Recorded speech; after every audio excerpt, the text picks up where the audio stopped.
We will start the Tuesday, November 9th, City Council work session and a joint work session and special meeting.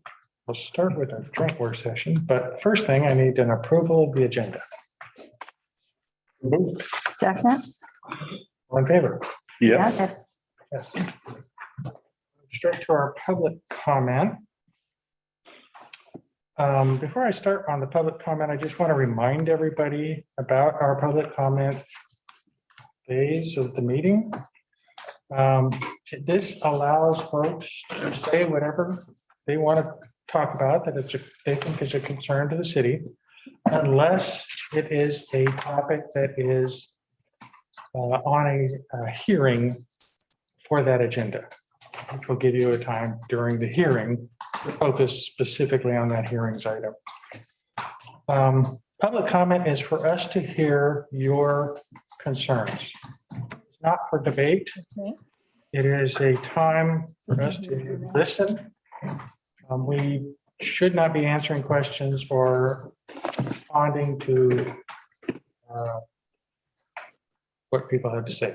So it's just a reminder. It's what we've been doing for quite some time, but every once in a while, get a little off kilter. So let's go straight to our first public comment, which was Lisa. Lisa, you want to play citizen?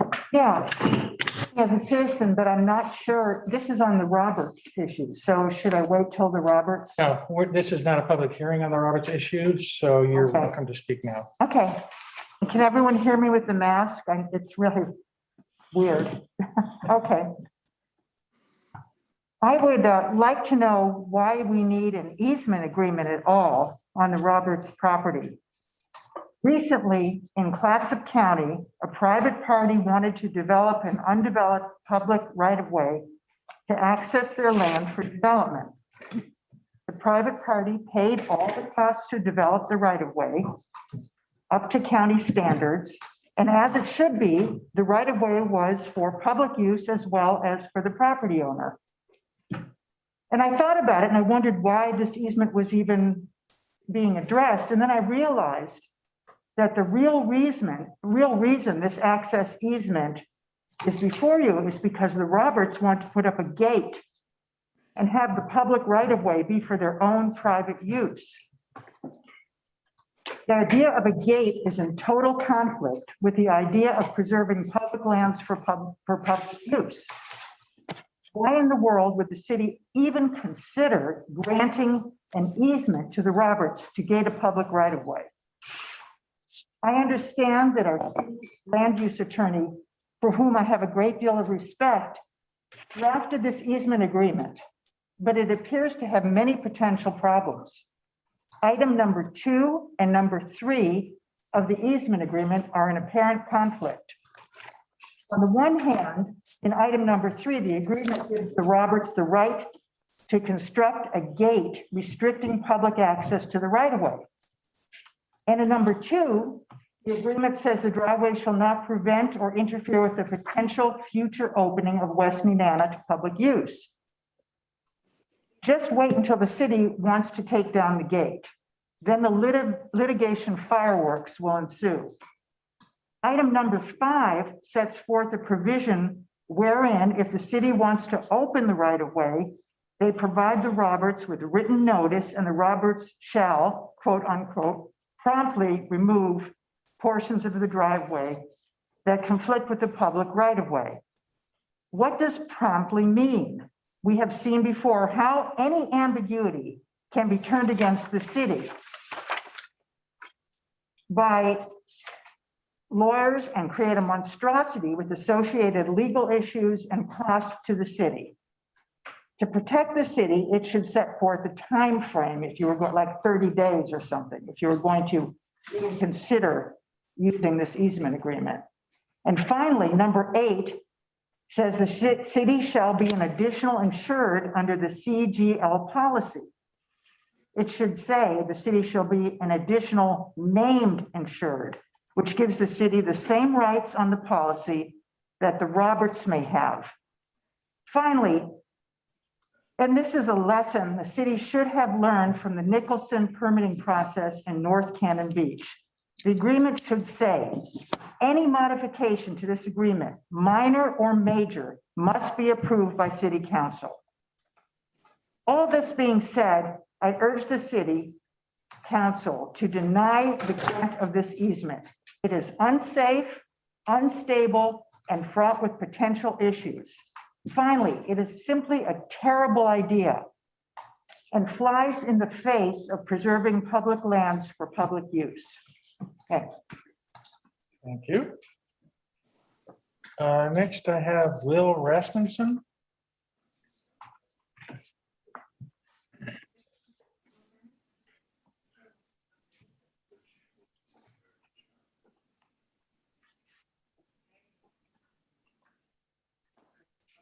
Hello, can you hear me? Hello, Will. Yes, we can. Hi, I'm planning on leaving my camera off, given the sound difficulties I've had prior times before Cannon Beach, if that's all right. I'm Will Rasmussen from Miller Nash LLP, speaking tonight on behalf of Haystack Rock LLC. I'm like Lisa here to speak in opposition to the proposed private easement in unimproved Nenana. I'm going to try to limit my comments to just 3 points to keep it brief.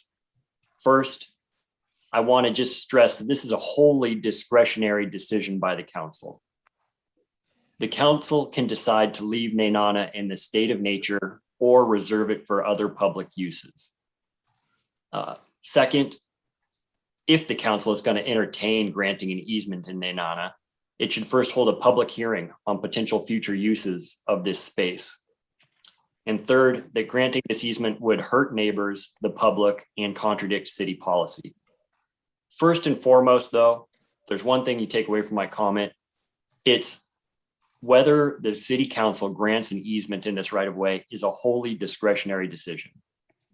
The Oregon Court of Appeals in Prosh v. City of LeGrand said, and I quote, "The mere fact that the street has been dedicated by a developer to the public in a plat, even accepted for filing by a planning commission, itself imposes no duty upon the city to open that street." Several Oregon cases have noted that the city can keep an unimproved right-of-way in a state of nature. Stating that another way, landowners abutting an unimproved right-of-way have a limited right to access, but do not have any right to dictate or demand any particular right-of-way improvements. This easement that's in front of you is not about whether the Roberts have a right to access their property. They already have that. This is instead about whether the city wants to approve development in the right-of-way that enhances that access. I respectfully submit the city should not do that, or if it's going to consider it, it should at least hold a public hearing on whether it should grant those private rights. My second point, if the city council is going to consider granting an easement in unimproved Nenana, it really first needs to hold a public hearing before disposing of this public resource. And to be clear, the city doesn't own that right of way. That right of way was dedicated to the public as a thoroughfare, but it has certain control over it in public trust. There is ample public interest in how this right of way gets used. The council might recall that there were about 50 distinct comments from people in earlier land use hearings about the proposed development associated, including this right of way, potential right of way improvement, development of this right of way. The city's received requests from Haystack Rock, Oregon Coast Alliance, and a number of other interested parties in writing to please hold a public hearing if it's going to consider granting such an easement right. Similarly, there are higher and better uses of this right of way than granting a private easement to one landowner. How can the council even consider making a decision to give this space away without public input? For example, a grade level multi-use path could be developed to serve Inspiration Point, to provide potential beach access. There's currently an existing city use of this right of way involved with the dewatering system that stabilizes this entire hillside. The city could decide that it wants to preserve this right of way to maintain that and potentially improve in the future that dewatering system, because we don't know what's going to be needed in the future to maintain that stability that keeps hemlock from cracking and keeps city pipes from breaking and keeps neighbors from sliding down the hill. My third point, granting an easement like this would hurt neighbors, would hurt the public, and would contradict city policy. North of this proposed, I'll just call it a raised driveway, is my client Haystack Rock LLC. It has 2 lots that abut unimproved Nenana. And on the west side of those lots, the far side of the lots from Nenana, is a little mapped stream. The north elevation of this proposed raised access blocks access for my client to Nenana in the future, whereas it looks like about a 10-foot high wall flying there in front of my client's property. That's certainly not in my client's interests, and I'm sure my clients would want me to make that point through all available means. South of this proposal is Inspiration Point, which was acquired with $250,000, $125,000 of public dollars from the city and $125,000 of private dollars raised by Cannon Beach citizens, people who want to preserve the character of this beachfront. It would be an insult to those people to approve something like this, to grant a discretionary easement like this without even a public hearing for their input, to hear how they think this impacts Inspiration Point. Obviously, west of here is the beachfront surrounding Haystack Rock itself, a Cannon Beach and Oregon icon. The west elevation of this proposed raised driveway shows a big flat retaining wall facing the beach in the oceanfront setback. It'd be quite visible from Haystack Rock and the beachfront down there. I'm just kind of beside myself that the council would consider supporting that without going through a robust public process. And finally, several comprehensive plan provisions and zoning code provisions advise against this easement. Tulavana Hills by the S-curves is a specific hazard area in the city plans because of the ongoing landslide there. The comprehensive plan itself calls for detailed plans prior to any development. So much is missing regarding this proposed raised driveway. It's kind of, it's hard to say what we actually know about it so far. There's no traffic safety plan regarding this revised steeper driveway approach. There's no information about how abutting owners access. There's obviously no demonstration of land use compliance, and I question whether land use compliance can be demonstrated. And it's in the oceanfront setback. It's a great big structure right after this council decided that the oceanfront setback means something and folks aren't supposed to cite structures in the oceanfront setback. This proposes some giant raised driveway in the oceanfront setback. I just am kind of beside myself on how the city council could consider at this juncture granting this easement, knowing so little about how it would be used. I very much appreciate the opportunity to comment in this public comment section. I very much hope the council will take the time to receive a number of written comments that came in late today. And thank you for your time. Thank you. Okay, next is Jan Siebert.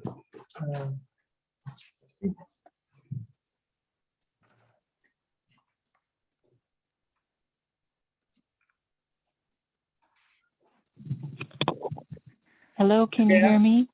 Hi, Jan. Yes, we Yes, can. hi. Thank you. I'm Jan Siebert Warmond, and this letter is also from my husband, Wes Warmond, P.O. Box 778, Cannon Beach, Oregon, 97110. Dear Mayor and City Councilors, we urge you to not approve the Roberts request for a private easement over the Cannon Beach City right-of-way at Nenana Avenue. As we understand it, the Roberts want the easement to help them put a private driveway to a house they'd like to build, which Cannon Beach has not approved, due to the Roberts not following the Cannon Beach oceanfront setback rules. We ask you to be vigilant and do all you can to protect our town from development which does not follow our Cannon Beach regulations. thank you all for your heartfelt and diligent service to our still vibrant and beautiful community. Thank you, Jan. Okay, I'll ask for hands raised. Zoom. You have nobody in the audience. You don't have to worry about that. Doesn't look like anybody's jumping to it, so let's move on. We'll close the public hearing. Sam? We'll open. Oh, we got somebody. There was a hand up. Yeah, Kathy.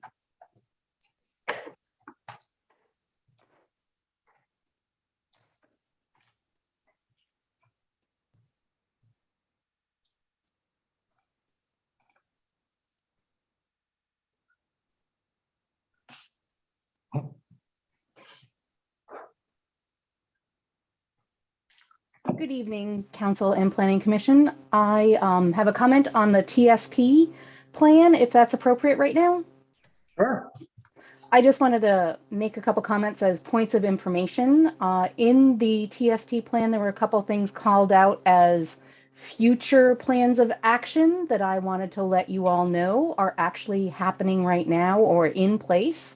First, the TMA, which in the plan is a Transportation Management Association. We don't have that currently, but I would be your TMA. I am your Transportation Management Assistant.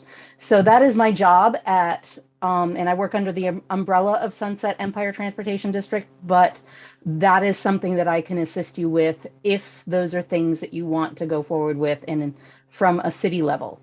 And the other thing is that the car-free travel promotion is also something that is underway in conjunction with the Travel Oregon group that was established a few years ago after the travel studio that took place in our area. So just a couple pieces of information, and those processes are at your service to be able to work with and implement and add to. So just wanted to add that to the report. Very nice. Thank you, Kathy. You're welcome. Okay.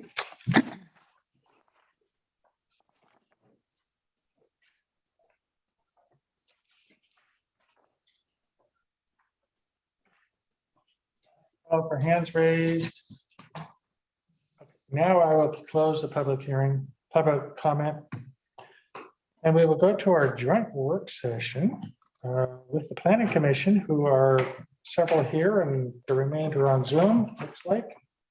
So welcome and keep showing up. Jeff. All right, I'll let Russ have a second here. I know he's probably 12 things that he wants, but anyhow, thank you for having us here. I can't tell you how excited I am to have actual real people in the building with us. I didn't even know who they were. It's, and then planning commission members as well. It's like Christmas, but I wanted to bring the parametrics team, and it's Eddie Montano and Ryan Farkham. Hopefully you guys can correct me if I get that wrong. But here in person for you at this point, because we just released a draft alternatives technical memorandum. And so we've gone out and for the public and a couple times now, 3 times with surveys. And so it's time to look at all what the work we've done and to kind of update everyone, Planning Commission and the City Council on where we're at in the process and what we've uncovered, and then what are the next steps forward. And we're hoping we can keep this to about an hour, and yet we wanted to update you, like I said, but then give you guys opportunity also to kind of give us feedback and direction. And so the TSP context started about in the last 2020, in that year, that COVID year.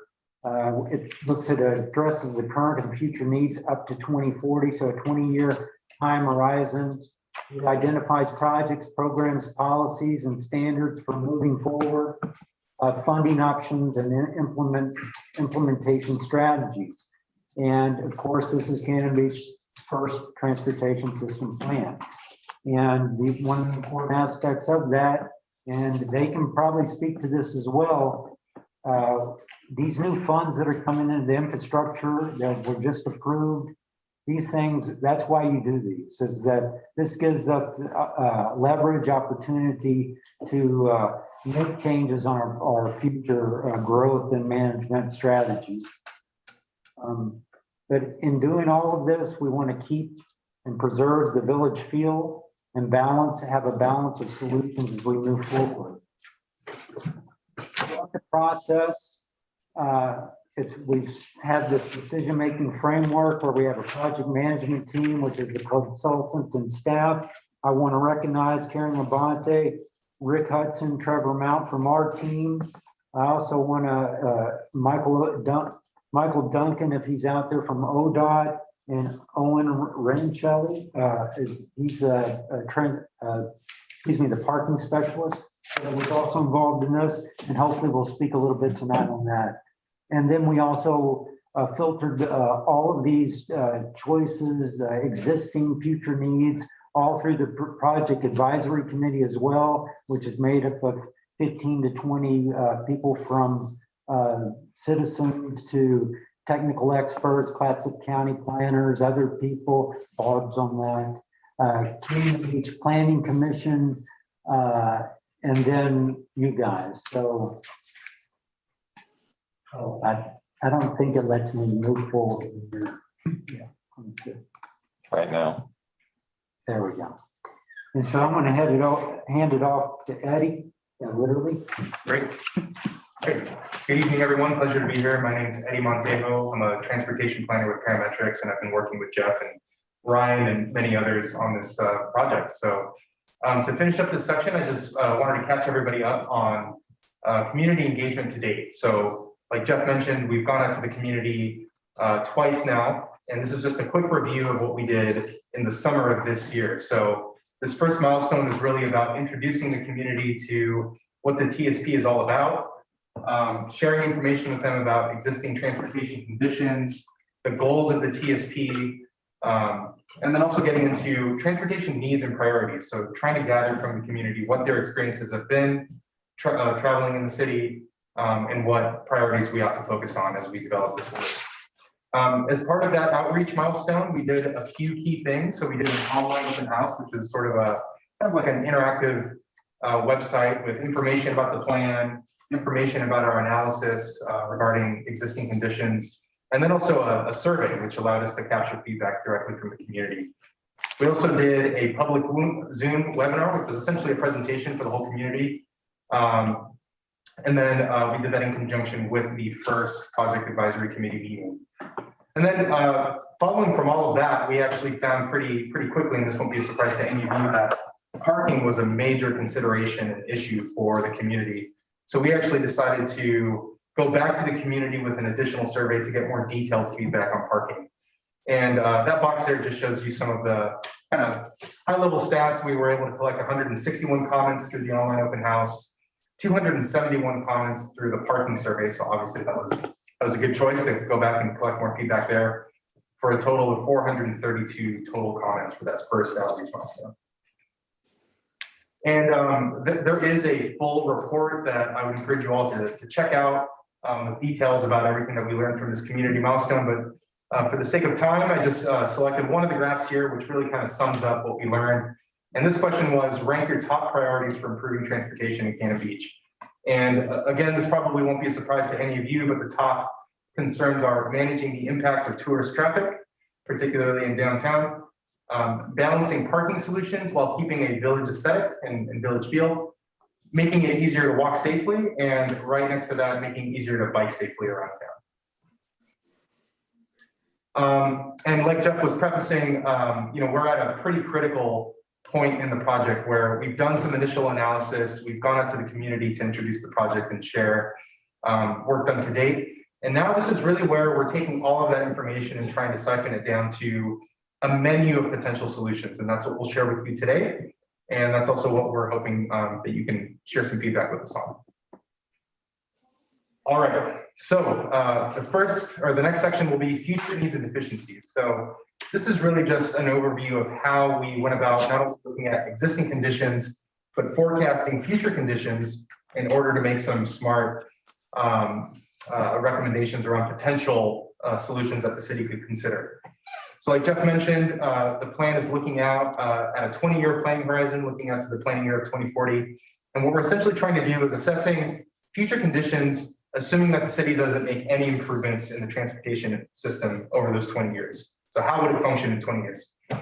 And in order to do that, really it's not an exact science. It incorporates a variety of different considerations, and some of those are shown in those bubbles there. So for example, we looked at population growth forecasts, of course, community input, something that we considered very closely, future system changes, the impacts of tourism, trends in safety in Cannon Beach, future land uses, which really refers to any changes in land use that are on the books in terms of the city's plans. And then traffic operations, where we actually did do some modeling of the transportation system to see how operations would progress over the next 20 years.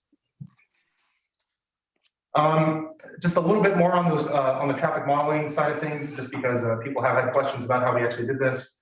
This is a fairly standard analysis that we do for all ODOT projects. Of course, it was curtailed to the context of the local community, but essentially what we did is we selected representative study intersections that were good indicators of how traffic works in the city. So we selected 15 of these intersections, mainly along Hemlock, Spruce, and US 101. We then took traffic counts in the summer and adjusted them for COVID, recognizing that the traffic patterns in 2019 and 2020 are probably not the most representative. We did some modeling there. We then projected those existing volumes out to 2040 using a linear growth model to give us an average growth rate of approximately 1.2% in traffic growth per year. And if you multiply that over the 20 years that the plan is looking at, you're looking at approximately a 25% increase in traffic by 2040. So that's obviously very important context as we think about solutions. And again, there's an entire memorandum on this with much more detail, and I would encourage you all to look at it. But for the sake of time and really getting to the discussion portion, I've highlighted some of the key findings here. So based on all that modeling and outreach, we found that some of the main issues are, of course, in downtown. Tourism brings lots of folks into the community, and many of those folks are pedestrians. So you have some safety issues that are caused by pedestrians crossing the street in combination with peak traffic times, which has been noted as an operational problem in downtown. In addition to that, we also found that there are limited stop controls on Hemlock, which isn't bad for Hemlock, but does cause side street delays for side streets that intersect with Hemlock. And well, I guess I already said the pedestrian. And as an aside, we also did pedestrian counts as part of the traffic counts. And Cannon Beach, I think, has the distinction of having the most pedestrians I've ever seen as part of a project. And some of the intersections, I think it rivals many busy, crowded days in downtown Portland in terms of the number of pedestrians. I think it's probably not news to you, but yeah, absolutely. Future parking. So this is the other major problem that we know about Cannon Beach. So currently on the books, there are no adopted plans to expand on or off street parking, which means that any future parking capacity would have to be driven by development. We didn't find very much population growth in the city. So most of the future constraints around parking are likely to continue to be related to tourist demand and will gradually worsen, especially during the peak visitor times in the summer. Future bicycle pedestrian needs, similar story. Currently, there's a lack of consistent and dedicated sidewalks, paths, and bike lanes. There's also a lack of a safe and comfortable north-south connection through town, which we heard many times in our outreach. And the Cannon Beach curves are also a point of constraint through the city. There's limited access to evacuation routes and assembly areas if you're on a bicycle or a pedestrian. And just generally, as you move south through the city, south of Sunset, there are fewer crossings, fewer sidewalks, or no sidewalks. narrower shoulders, and generally the traffic's faster. So assuming that the city doesn't make any investments in the transportation system over the next 20 years, these needs are likely to be to remain into the future. And other future needs at a high level, transit. We heard from the community and in our analysis that there is infrequent transit service and limited hours for both local and intercity travel. Freight, especially in the sort of post-pandemic environment, the growth of e-commerce, delivery, Uber, Lyft, stuff like that. Amazon, of course, freight is going to be a very important thing to consider if we're thinking about 20 years from now. So gradual demand over time to support the city's population, but also supporting the local economy is going to be an important consideration from the perspective of freight. And then lastly, I touched on this a little bit, but emergency response, there's always going to be a consistent need throughout the city to access the hospital and seaside, and then also to improve access to evacuation routes and assembly areas. So I know I went through that pretty quickly, but this is really kind of the heart of the presentation. So based off of all that information, we've essentially put together a menu for you. And I think everybody should have a packet now, but we did lay these draft alternatives out in a couple of maps. And we also have a table that describes these in a bit more detail. One thing that I'll draw your attention to real quick is the way that the table is organized. You'll see a location, and then underneath that, you'll see a range of alternatives. So the point there is that these really are alternatives.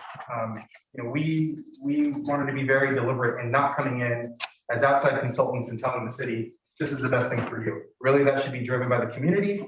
So for most of these more significant improvements, there are a range of options that you can consider that represent different costs and benefits. And we'll talk about that briefly.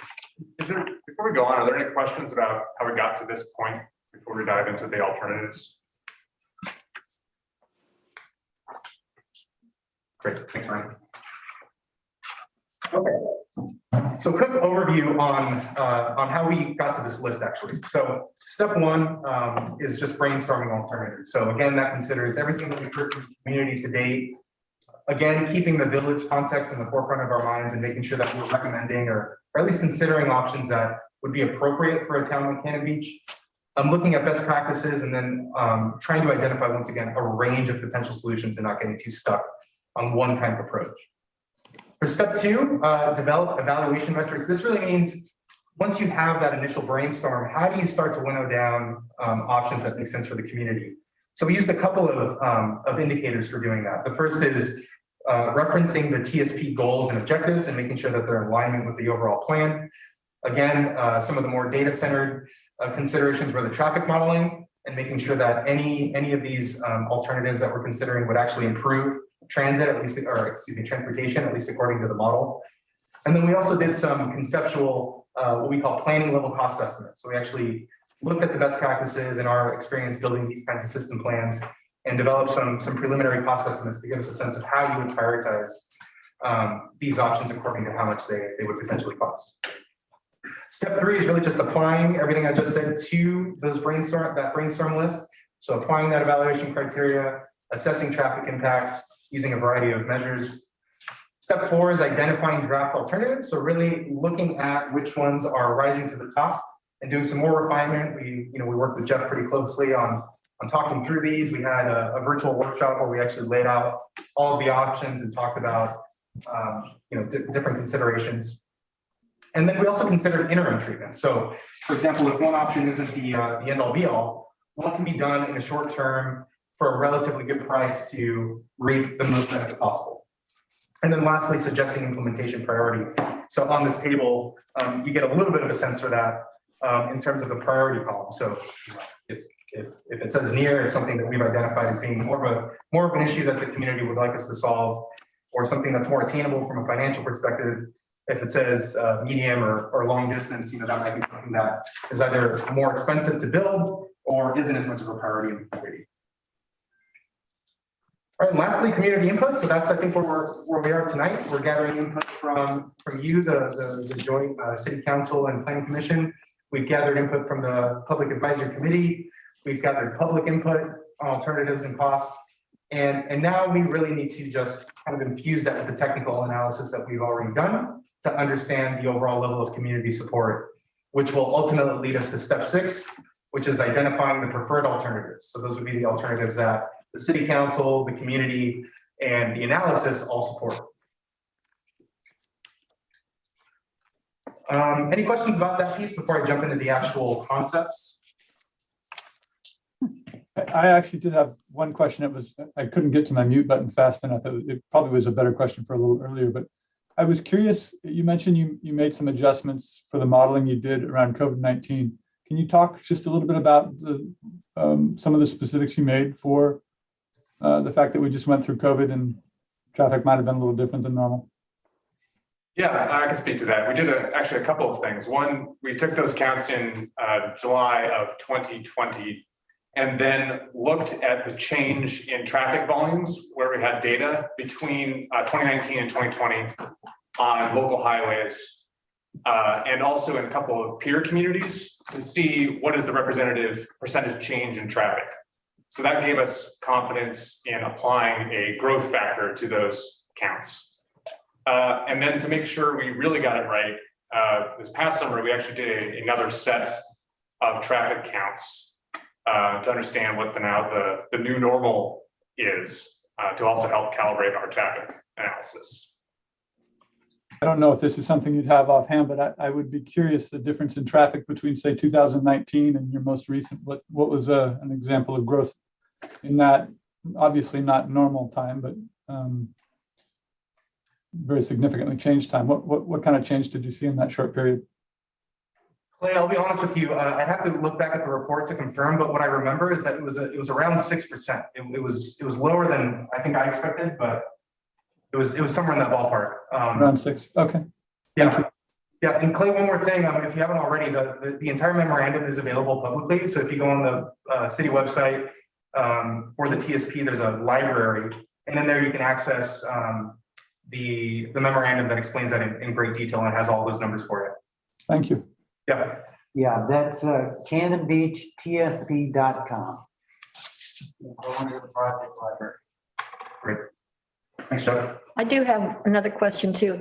You talked about community input. Are you planning to have another open house this fall? Not in the fall. I think we're planning on doing it in the spring of next year. Spring, so, okay. This February, March. February, yeah, I think it was February, March. Certainly before the drafts, I think our next milestone is really covering the preferred transportation system solutions. So that's, in my mind, probably the most critical outreach milestone. So if the community wants to comment between now and the next open house on any of these alternatives, how do they do that? On the website. So I should say Jeff has been gracious enough to leave himself open to receiving comments throughout the process. Whether or not there's an open house that's active, we're considering all kinds of feedback that's coming in throughout the entire planning process. Okay, Yeah. you'll make that known to people? Yeah, it's on the website, and you can always email me as well. Adams at ci.cannon-beach. What is it? OR.us. Yeah. And so you can always email me or plan as well. And Councilman McCarthy, I would also add that in addition to that third online open house that we're planning to do, following that, there will be the sort of adoption process. So there will be public hearings, another one of these meetings, and then we'll be actively engaging the community at that period too. So there's still probably 2 more major efforts to reach the community before we land on a draft final TSP for the community. Okay, great. Well, I'd love to walk you all through the concept. So again, I apologize that there isn't a better way to organize this, but the detailed alternatives are in the table. I recognize that it's a lot of information to go through. So what we've tried to do is really just focus on kind of the big ticket items. Like what are people really going to potentially want to talk about and discuss? And again, I think I've tried to lay these slides out in a way that really communicates that this is a spectrum. So we're not saying one way or the other. We've applied our best analysis and our best thinking, our best coordination with Jeff and the city to try to come up with a menu that might work. And it's really up to you all to decide which direction you want to go in. First, intersection treatment. So like I mentioned, we identified a few operational and safety issues in downtown Cannon Beach and along Hemlock Street. So really what it comes down to is how do you want to control those intersections? And we understand that given the village context, traffic signals are probably not appropriate for this community. So we tried to think outside of the box, and what we came up with is something that maybe is not so outside of the box. Stop signs. You can do 4 three-way stop signs in a few different places. These are relatively cost-effective interventions, relatively little impact to the community flavor. I mean, they're stop signs. People generally are aware of how to, what that might feel like in a community like Cannon Beach. But the reality is that, at least in our modeling, this is probably going to have a lower long-term benefit than something that's a little bit more of an intervention. So on the other end of the spectrum, we have something that you may or may not be familiar with, which are mini roundabouts. So, a typical roundabout is quite large and would certainly not fit in Cannon Beach, but FHWA has released guidance for mini roundabouts, and these can be constructed in a few different ways, but these could fit in Cannon Beach. Obviously, there would need to be a lot more research, analysis, design, et cetera, community input, but at least at a conceptual level, this is an option. So of course, these are higher cost, higher impact to the community, would definitely take more outreach, but would probably yield a higher long-term benefit, at least according to our model. Another set of concepts is what you do about managing some of the issues in the actual roadway. So, of course, parking and parking turnover is an issue. I mentioned the pedestrians maybe not always crossing at intersections and running out whenever they want to, which can create some safety issues. So one of the ways that might feel a little bit counterintuitive, but has been shown to work in other communities, are pedestrian plazas, or essentially designating the street for pedestrians during certain times of the year. So maybe, during peak visitor season when there's lots of tourists, you could section off certain parts of the street to just make it pedestrian only. There is some precedent for that in Cannon Beach. So I believe the image on the left there is of the 4th of July parade here in Cannon Beach. And on the right, I believe that's the Cannon Beach Farmers Market. But you get the idea. That would essentially create a very safe environment for families and visitors, also locals, to explore the local economy, and could help mitigate some of those parking and operational safety issues. Right, here's another one. These are couplet conversions, which is basically the conversion of a pair of two-way streets into a pair of one-way streets. So in Cannon Beach, this would look like turning Hemlock and Spruce into a pair of one-way streets. What this would accomplish would essentially split the demand between the two streets. So it would lower parking utilization and traffic. And it could also be used as a tool for community economic development by kind of attracting more pedestrians to Spruce, at least in the downtown segment. And we did some very high level, drafting to see if this is even feasible given the right of way out there. Of course, this is not an engineering drawing. This is just kind of a concept. But the point is that given the right of way that's available out there right now, it does seem like it would be a feasible thing to consider. Here are just a few configurations. So configuration 1 shows 2 lanes of parallel parking with a protected bike lane. Configuration 2 would be parallel parking with angled parking, no bike lane. In both cases, you have a 6-foot sidewalk and a 13-foot travel lane. And configuration 3 would be 1 lane of angled parking with a protected bike lane. And in the little drawing there, the protected bike lane is really just a buffered bike lane with a candlestick. In this community, you probably wouldn't want to do a candlestick. You could do landscaping or something that was more aesthetically appropriate for Cannon Beach. But the idea is that there are certainly more configurations that could be considered, but it is an option that the city could pursue for downtown.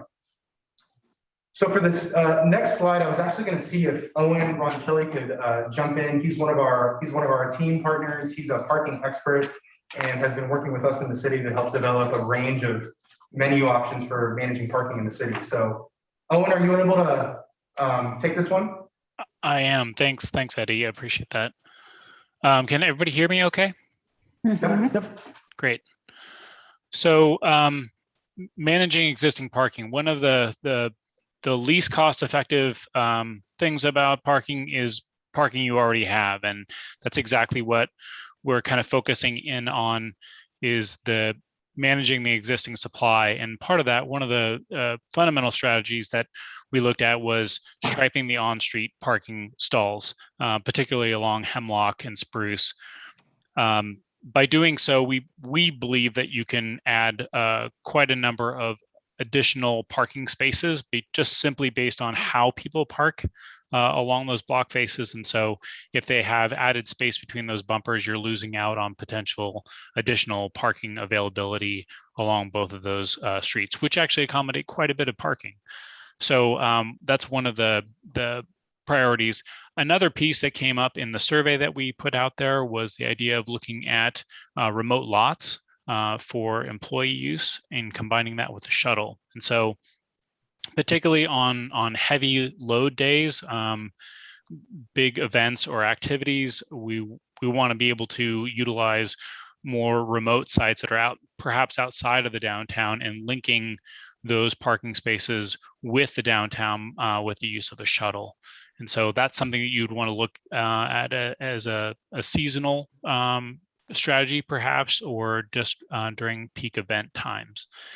And then the other piece is kind of creating what I like to call order in your parking system. And so that means designating specific stalls for employee use. And so we would label those out there that this is where we want to prioritize use for our employees. And we would put that in the periphery and potentially, in the public parking facilities themselves, or a portion of them, to where we're freeing up the on-street system for that high turnover use. For those customers and visitors that are coming into town, we want to save those primary spaces for them, which kind of leads me to my next strategy here is a customer first policy. And understandably, we've got kind of the responses that we got from our survey, not everybody completely understood a customer first policy. The idea here is that we want to preserve the best parking available for our customers and visitors, because we are prioritizing their visit. We want to save the best stalls for them, and therefore we as a community and individual businesses could sign on to this, where they would have like perhaps a window cling in their window that says, I'm a customer first business. You could also use that to put on public lots to say that we're a customer first.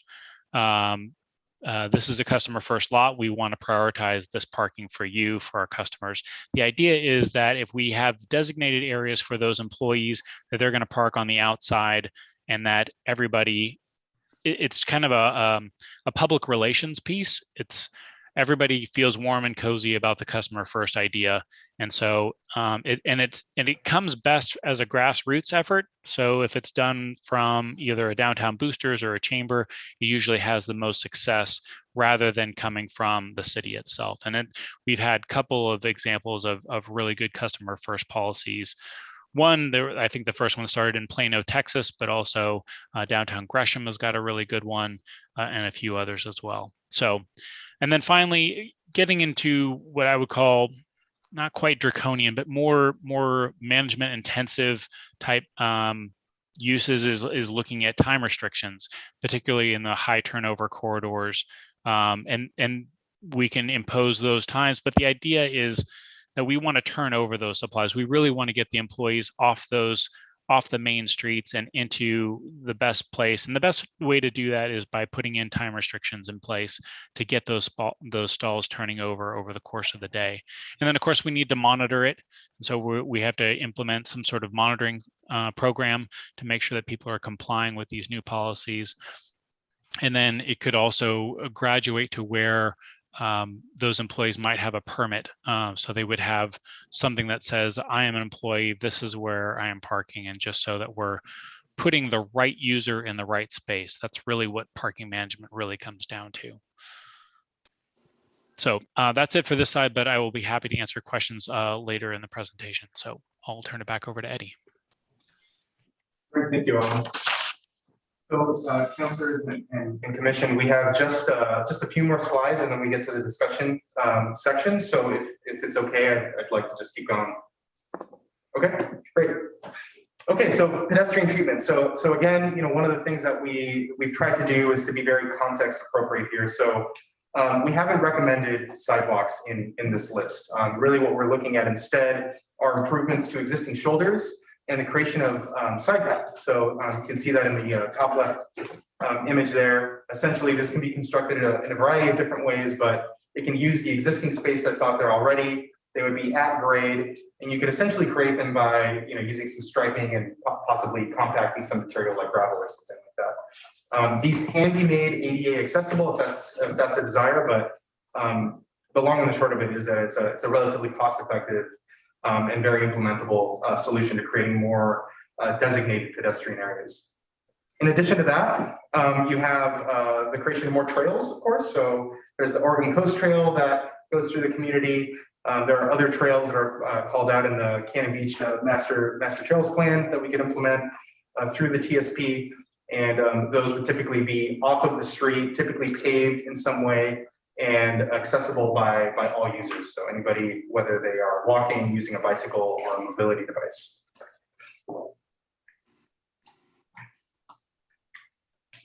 Let me go back.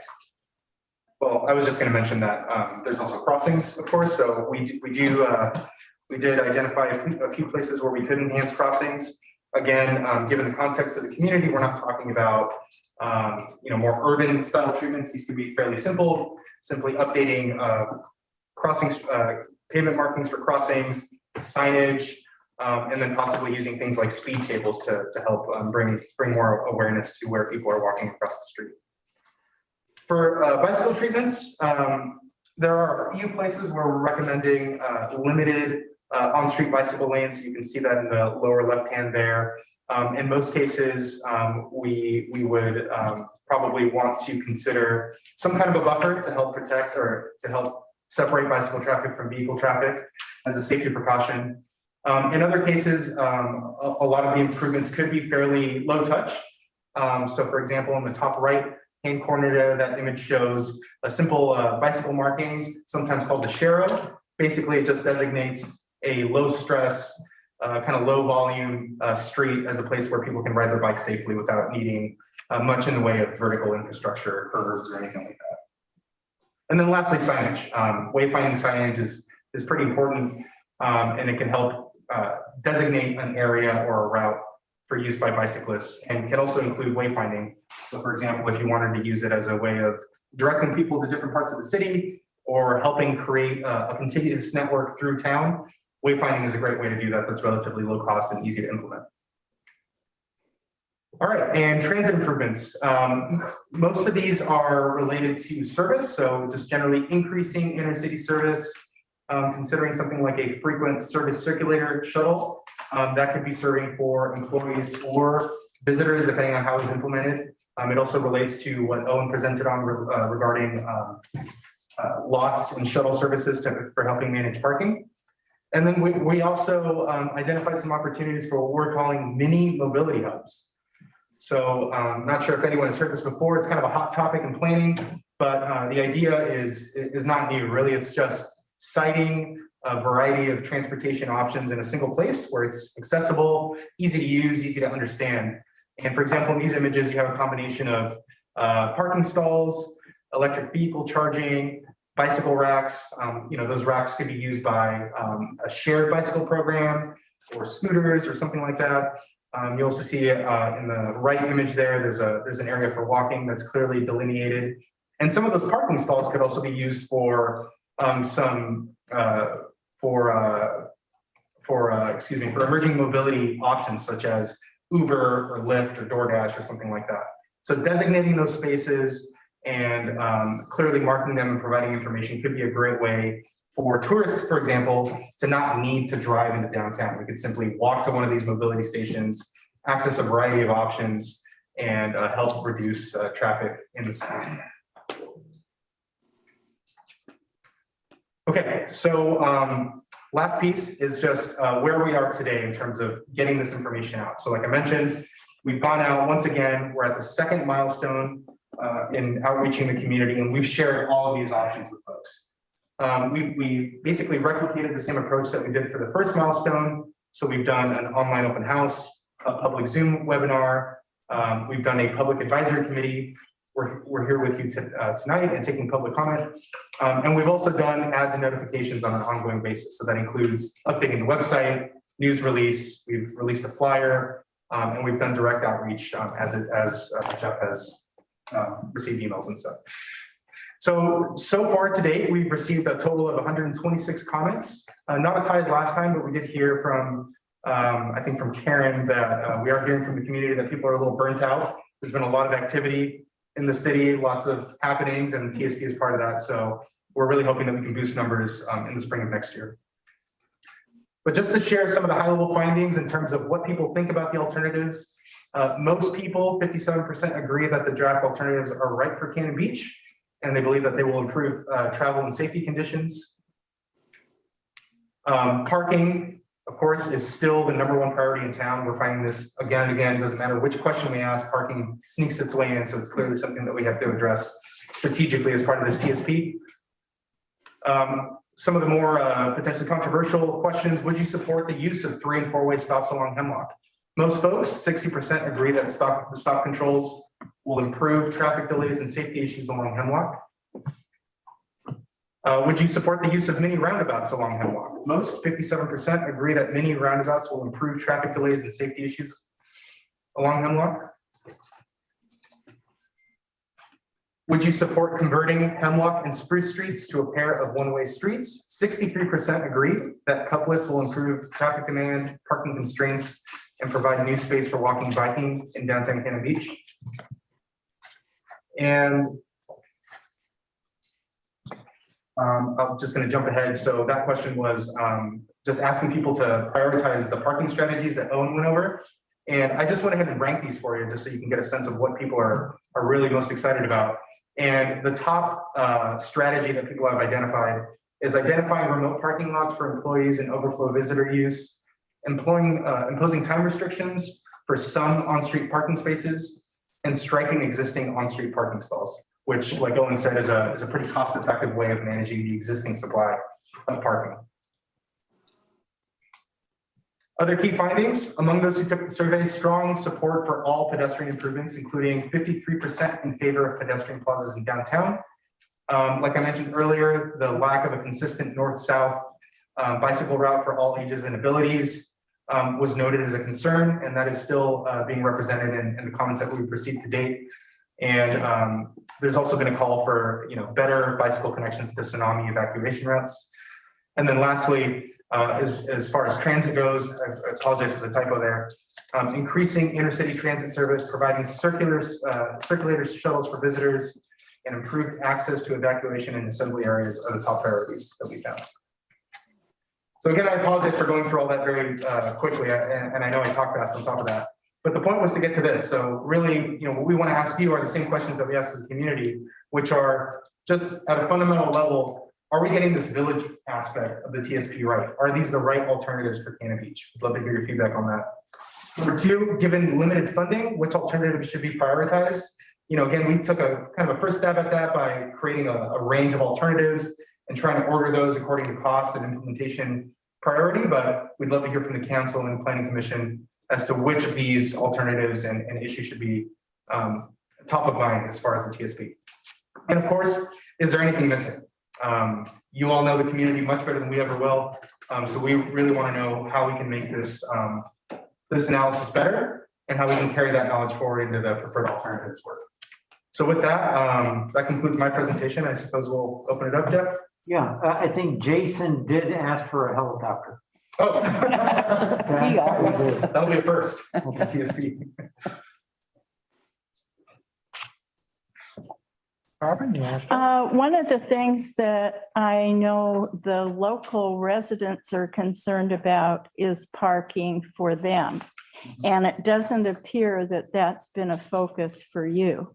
So how do you recommend that it be equally acknowledged for the locals that want to find a parking space in the middle of summer? It doesn't, I haven't really heard that from you.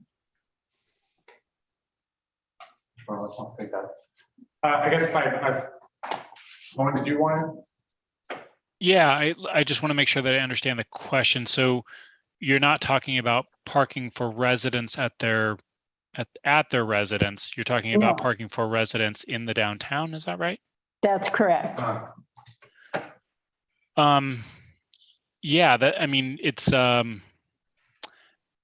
is a challenge, simply from the standpoint that it would be hard to designate parking for certain user groups. We try to do that with time stays, and certainly so the idea about putting time restrictions in place is that that we want the parking supply to turn over so that the availability will be there for the locals that want to come in and be able to park in the downtown.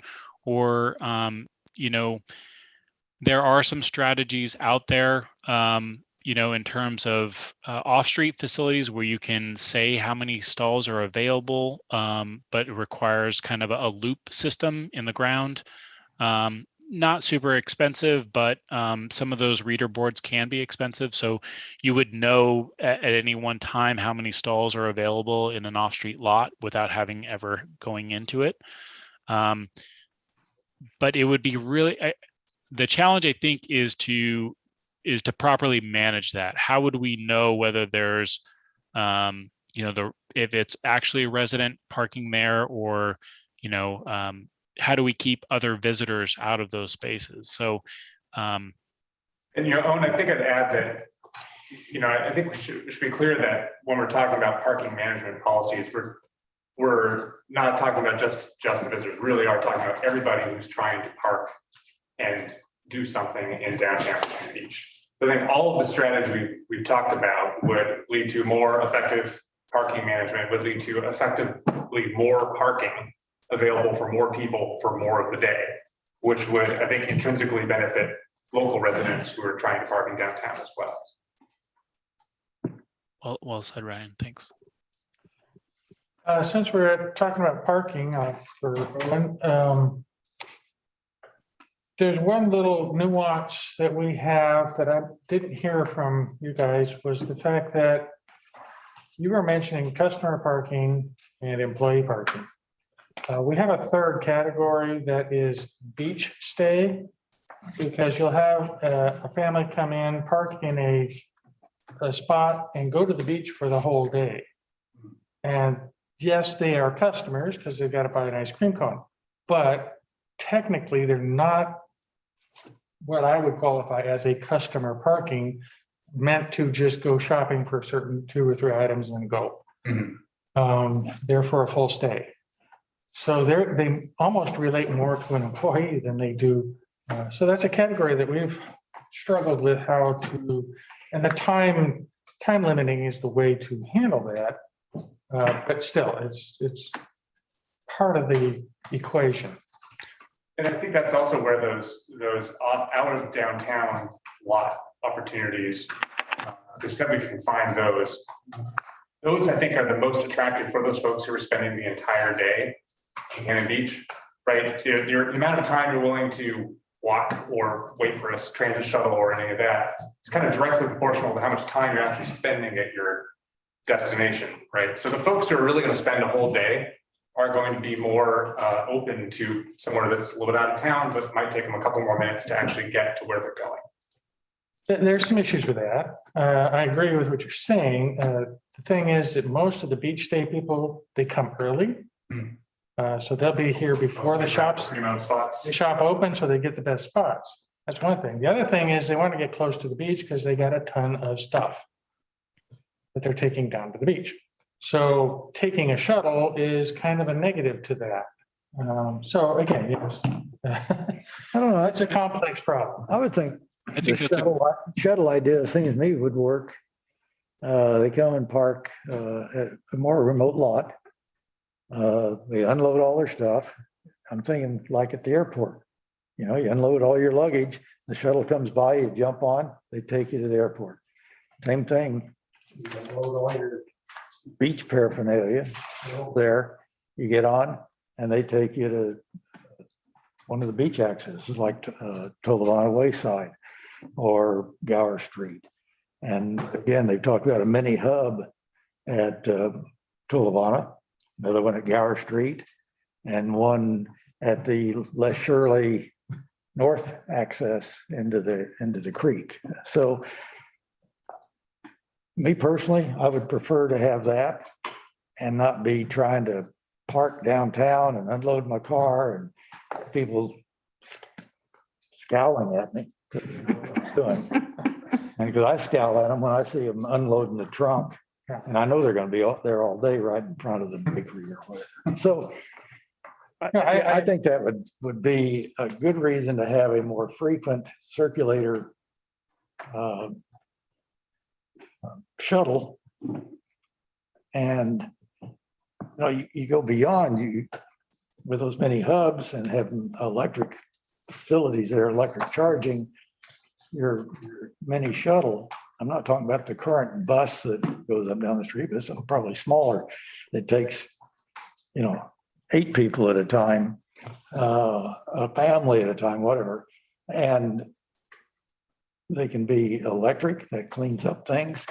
They're not being used at night, they charge up. I mean, there's a lot of advantages in electric and encouraging electric. And the shuttles, but you're gonna need more shuttles. You're gonna have to buy them, lease them, and have a place for them to go at night to be recharged.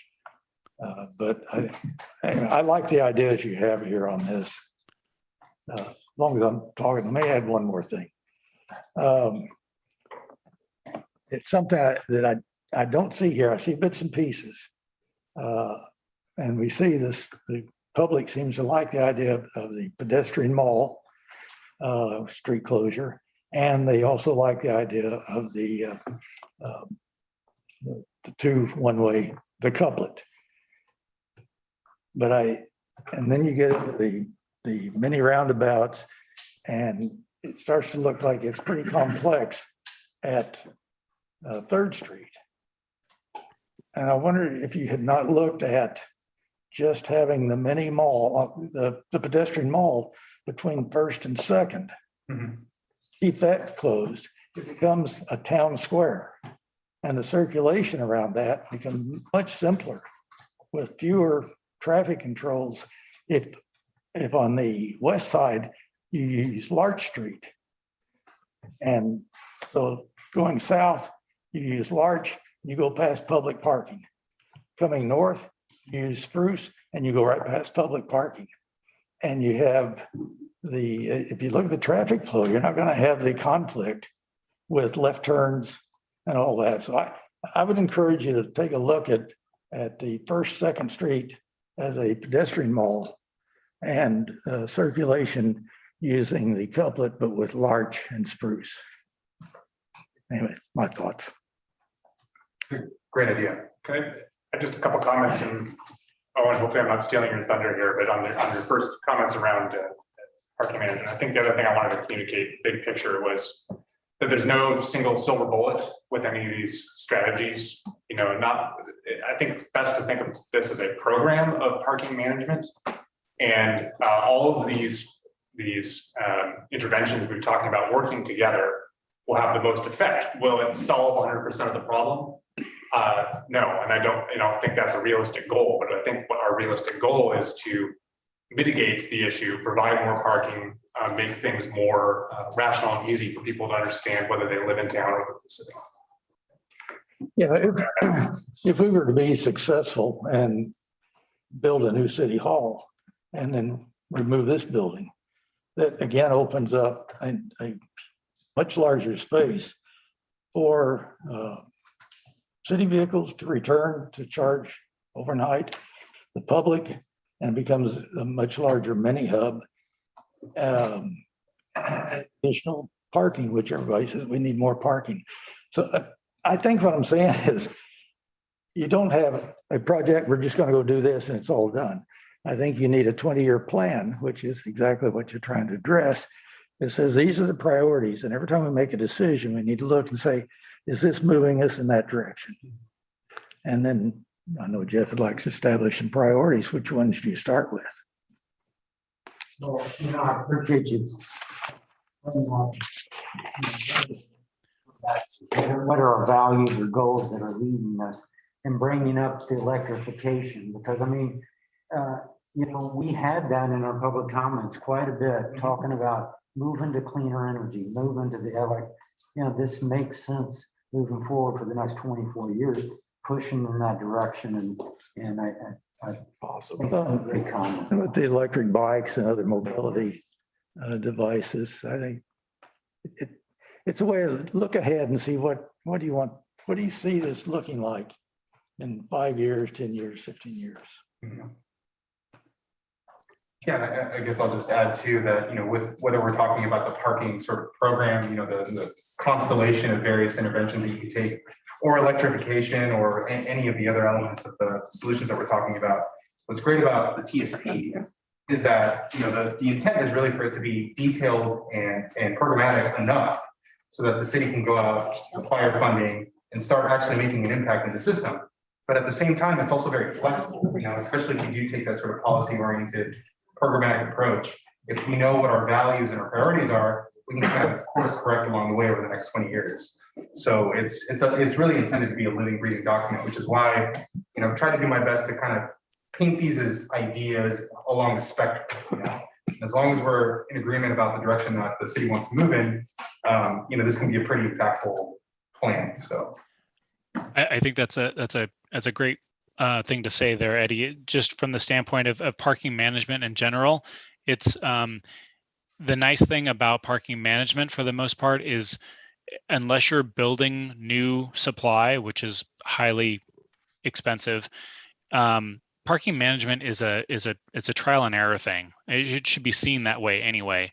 And so if you try to implement something, you know, the idea is like you squeeze a balloon. If you put management strategies in place in one area, you know, the balloon is going to expand on the other end. We're going to see more people push to a different area. And that's really what we want to try to accomplish with some management. And ostensibly, the town of Cannon Beach doesn't have any management strategies in place. And so if we try a few of these things out, we can see how that balloon expands or where it does. And then we can put in the next step, or we can draw back that first one. And so it's a bit of trial and error. And we shouldn't think of it as being hard and fast, because things can change, but we just want to get it to a point where it's well managed. People can find those spaces that they're looking for, and we can put the right people in the right places. So.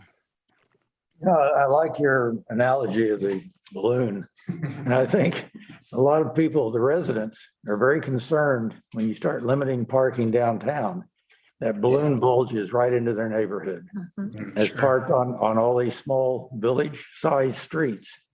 And it's something that I don't know that I've seen an answer or a solution for that, but it's something to keep in mind as all of us think about moving forward. Solving downtown and midtown problem and just pushing it into the residential neighborhoods is not really a solution. I'm going to come back around to the couplet idea. I think a lot of the parking issues are going, if we lean towards a change with the direction of traffic, the parking is really going to be radically changed. You know, because we're going to just have some different flow of traffic.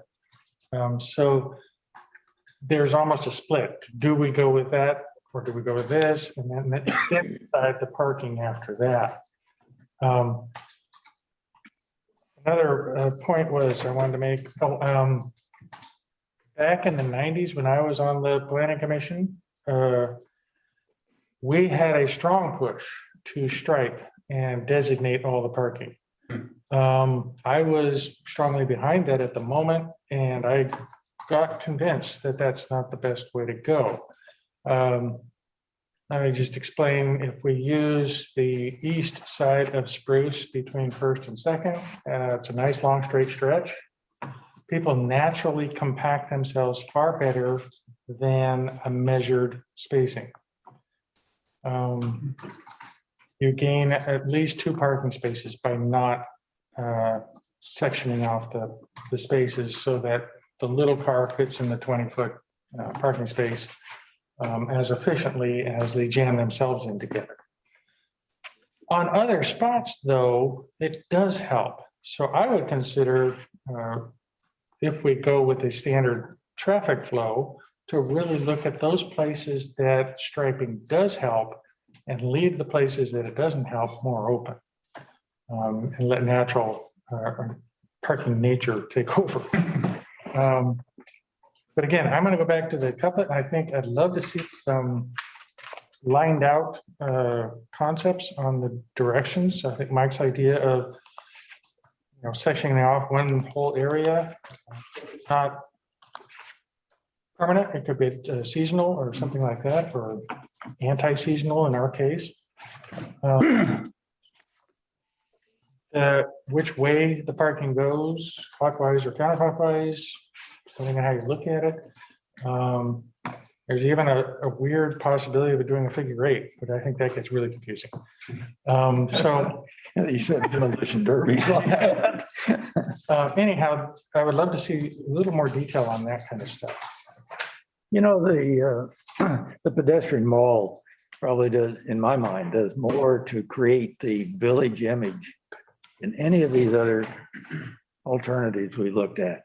It gives you a central part of town, a town square, a place where events are held, where there's music, there's outdoor dining. People are moving freely from one side to the other. Anyway, I would encourage that as well. I have a question on the parking, the angled parking. You mentioned, anyway, the report at one point mentioned a preference for backing in to the angled parking because it's easier to get out. It's a lot harder to get in. And I know they did it in Sisters for a couple of years, and I think they gave up on that idea, changed it around, and it was one-way streets, but they had to, pull up and back in, and not everybody's the best backer upper. Probably one of those. My wife would tell you I am. So I'm just wondering what your experience has been with the backing in at angles. Yeah, I will kick that one over to Owen because I honestly don't have a ton of experience working on angled parking. So Owen, do you want to explain? I mean, we had some conversations about it, but you can probably explain the rationale much better than I can. It's I agree with you that it's more challenging to back into a space than to pull in directly. Where the advantage really for a back in angled stall really comes from the sight line for the driver when they pull out. When they're pulling out into traffic, they have a much better view of either oncoming vehicles if it's a two-way street or one-way. Also cyclists, if they're traveling in that, it's really easy to miss them. And so by doing back in angled parking, there's a result where there's less conflicts or accidents as a result of that. But I agree with you that it's more challenging to go to back into a space. And oftentimes what will also happen is, particularly with larger vehicles, they can, their bumpers will hang over a portion of the sidewalk, which can, in some cases, can impede the sidewalk width in some cases. But by and large, it's considered safer for traffic and for accident purposes to use back in angled rather than forward angled. That's the rationale anyway. And Owen, can you also clarify, we talked about this as well, what are the differences in terms of capacity with regard to angled parking versus parallel or regular street side parking? Because I believe you actually lose a little bit of capacity with angled parking, is that right? Yes, it depends on a few factors. One is how many driveways are there. And so if there's driveways, then that's where you really lose the advantage of the angled parking, because those sight lines are super important on those driveways. And so if there was a block face that had few driveways on it, that's your best bang for your buck in terms of angled parking. If, however, there's lots of driveways, you really have to scale back, and it's actually fairly dramatic, the amount of curb space that you need to leave free to maintain those angles for sight lines. And so, if you were to convert a traditional no driveway block face from parallel to like a 60-degree angle, you can net a good, 60% more parking spaces, which is great. But if you have a bunch of driveways, it can almost be a net neutral sort of scenario, depending on how long a block face we're talking about and how many driveways. So there's a few factors in place. Interesting. What would be the negative for a 90-degree parking?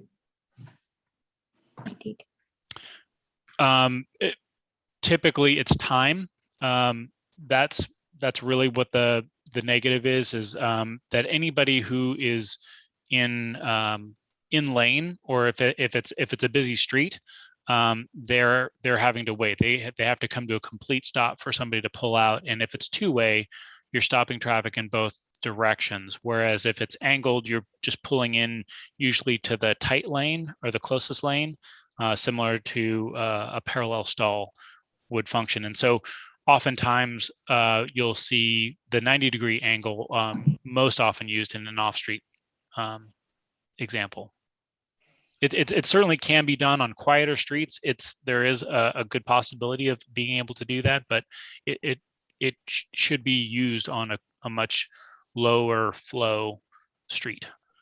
And when people park by the city park, it's perpendicular, and they take both lanes to back out, and usually both lanes to pull in. So that's the problem. Brandon?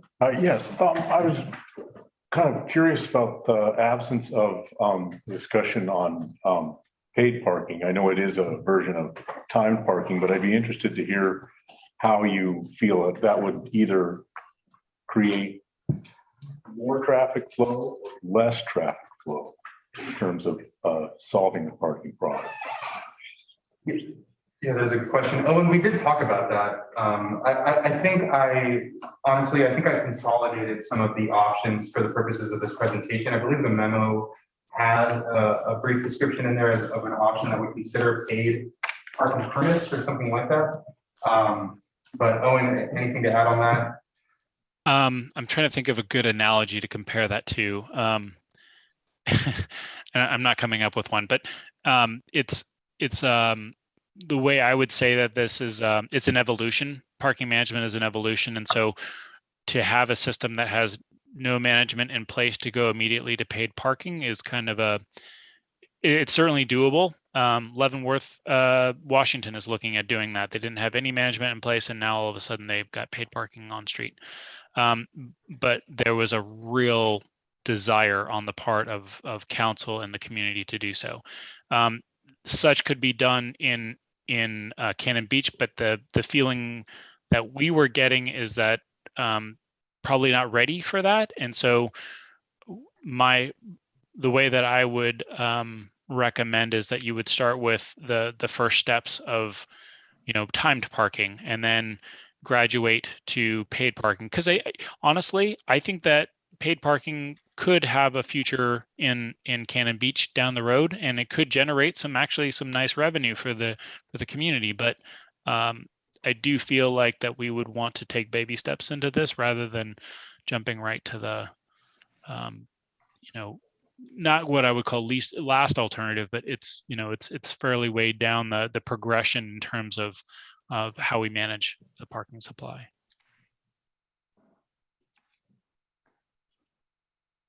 I have another question about the F1, the designate short-term loading zones with delivery trucks.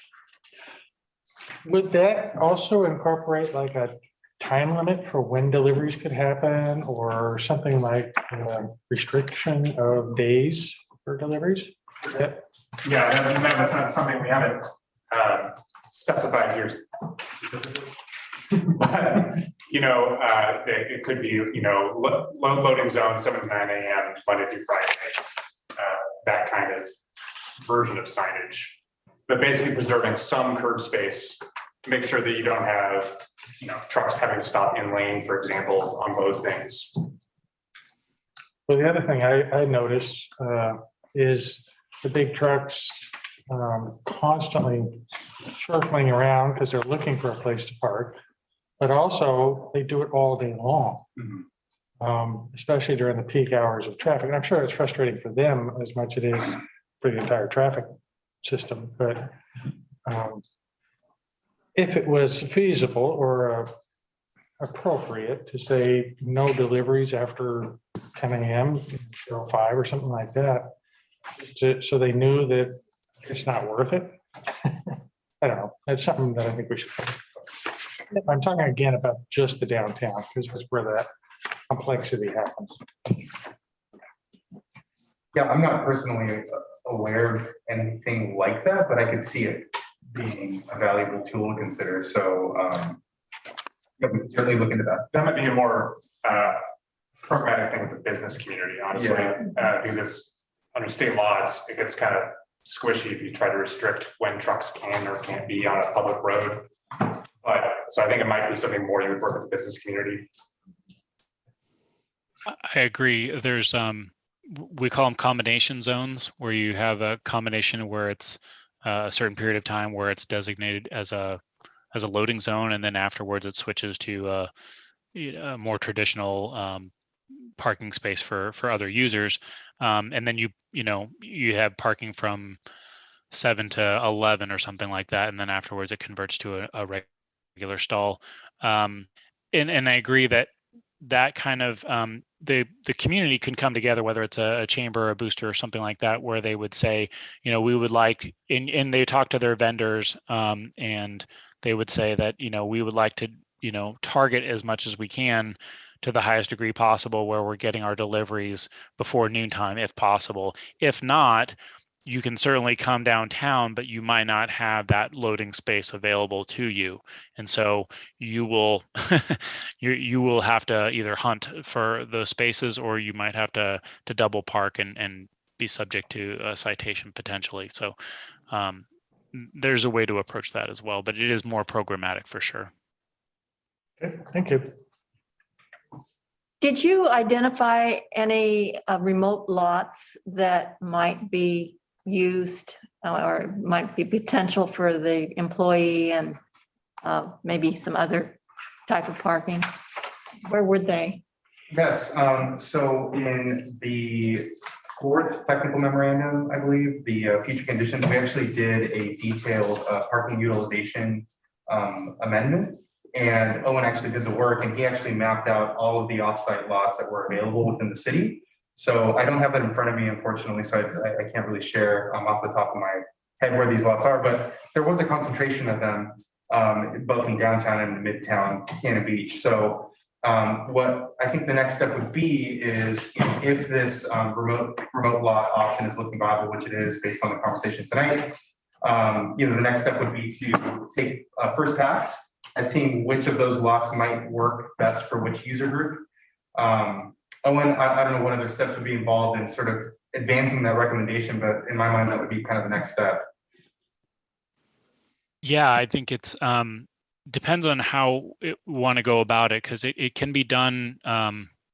If the city wants to put kind of a stamp on a particular lot and say this is city parking, that would have to be an agreement between the city and the property manager, and to get leasing rights to those spaces and that type of thing. Or the alternative would be to have individual agreements to where a property owner would go into some sort of memorandum of understanding about, yes, I have a total of 20 stalls and you're allowed to use 8 of them. And you could do it on an individual basis where it's less formal. There's no sign associated with it, but there's an agreement between the users who are coming to park there and the owners, and they know that they can park in those specific spaces. So a couple of ways to approach it there, but I would approach it on a lot by lot basis. And where are those lots identified? I didn't see it in the report I read. So one of the things that we did in the report was look specifically at off-street parking, and what we were doing in this instance was to try to identify lot candidates. And so if there is a lot that is underparked or severely underparked, that might be a good candidate for a potential shared use opportunity. either on an individual basis or that the city might want to take a look at to say, hey, is there enough of a supply here that we would consider entering into an agreement with them to say lease 20 spaces if they're available. So we didn't go that final step because that wasn't part of the scope. But what we did do is kind of lay the groundwork to identify which of those lots have the capacity or have the availability to be a candidate potentially for that off-street satellite lot sort of scenario. And then I would also follow it up to say that we didn't do all of the parking lots. We did a select few that were in Midtown. We did most of the ones that were in downtown.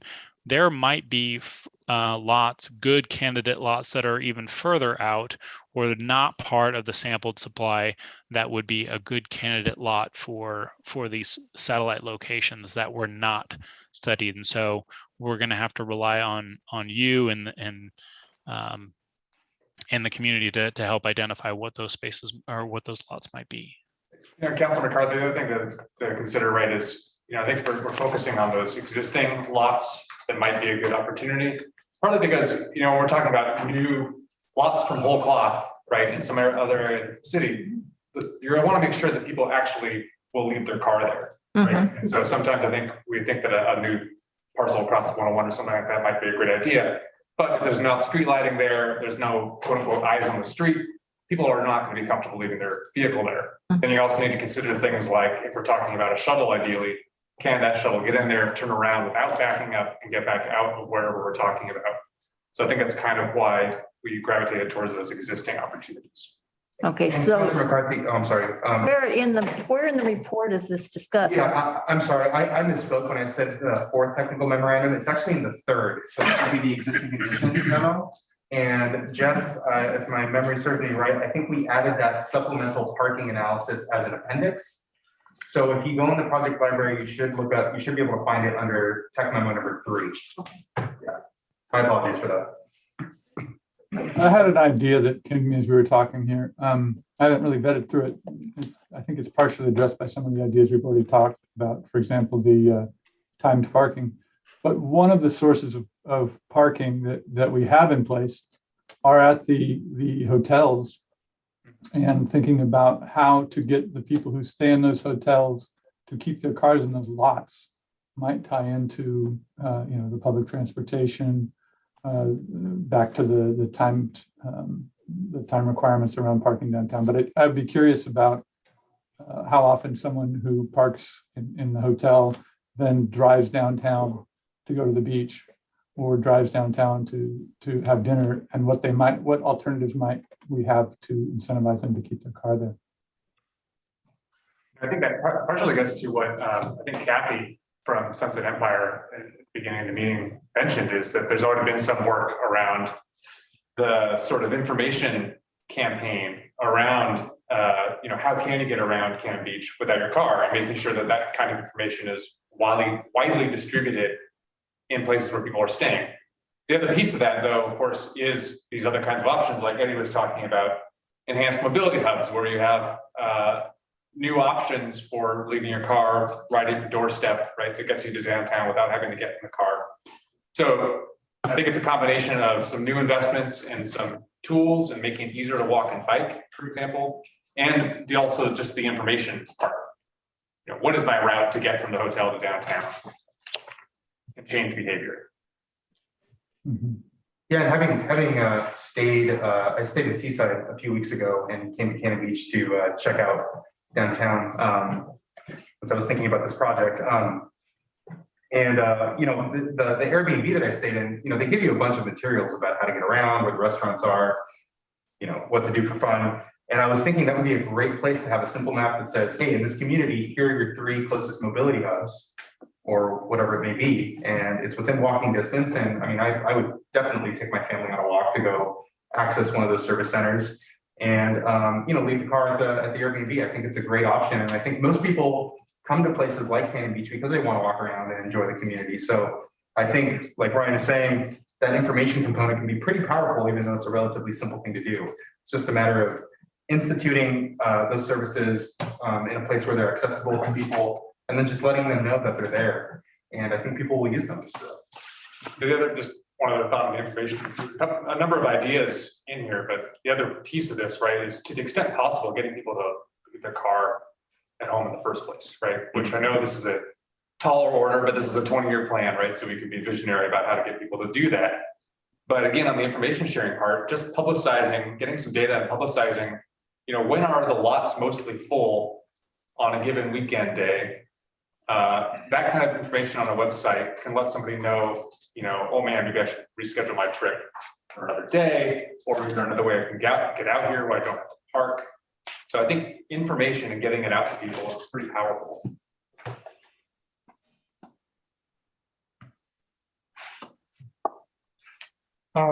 Just reminded me of how I got there was Jeff was saying about or Clay was saying about the hotels. A phenomenon that's fairly recent is a lot of the bigger hotels now have bicycles for their guests to borrow and use. And I see them far more than I would have expected, which I'm impressed with. That's working very well to keep their car at the hotel. But that brings me also to the bicycle and pedestrian alternatives. In my looking at the alternatives, you got the bypass that would go around from Sunset South. I think that is a priority or anything else, because that gets the bicycles off of the S-curves, which are dangerous for bicycles. Also easier to bike. Yeah, it would be a nicer ride, and it would be kind of beneficial for all that.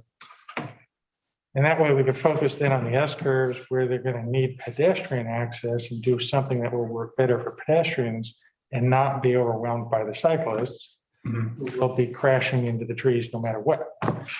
So that's a good idea. Yeah, I thought that one was pretty interesting just because, there were some comments that were a little surprising to me in that they were saying that making bicycle improvements on the S-curves was not a priority.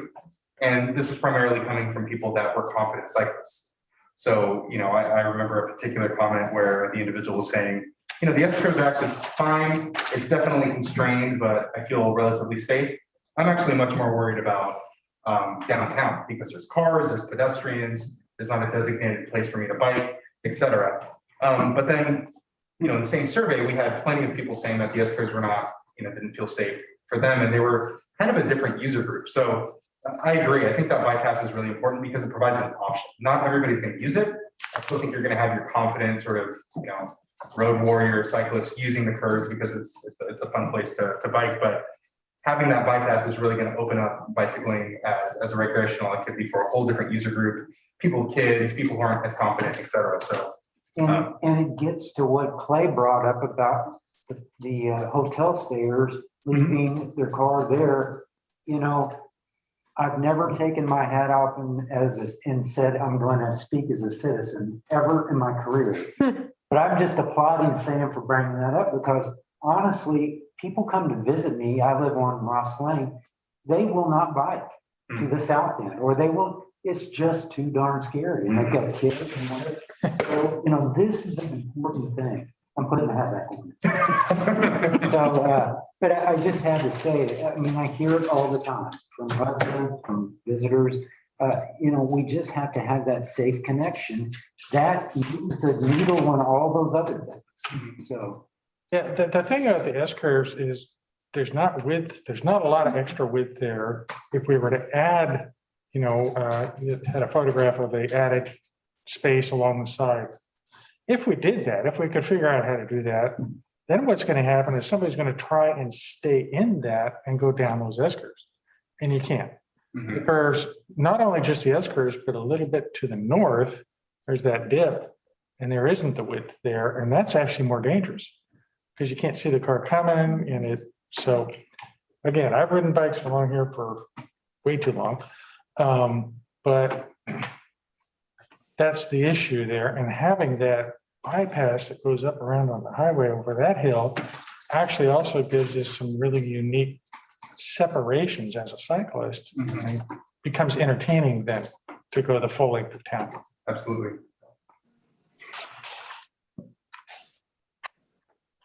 That said, is there anybody else? I mean, We haven't heard anything from planning commissioners. right. We're just listening to you guys. Comment in an email. And I want to encourage everyone, if they're not, if they think of things after, email me comments.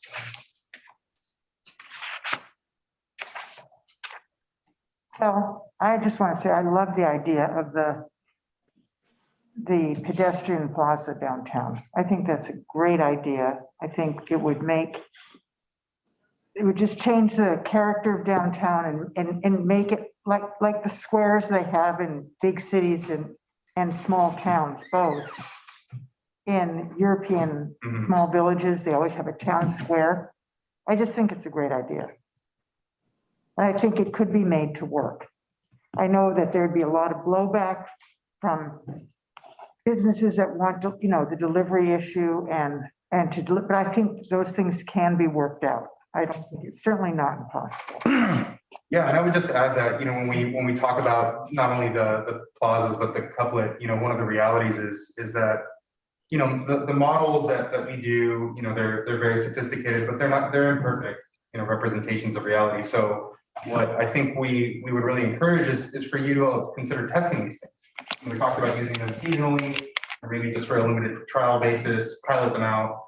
But, these aren't things that require permanent changes to the right of way in order to test out. And we have enough evidence at this point, and hopefully community support to have the motivation to go out and try these things. So, it's the kind of thing that could be tested out for a few weeks, see how it works. And if it works, great. If it doesn't, move on, so there's a lot of flexibility built into how we structure these.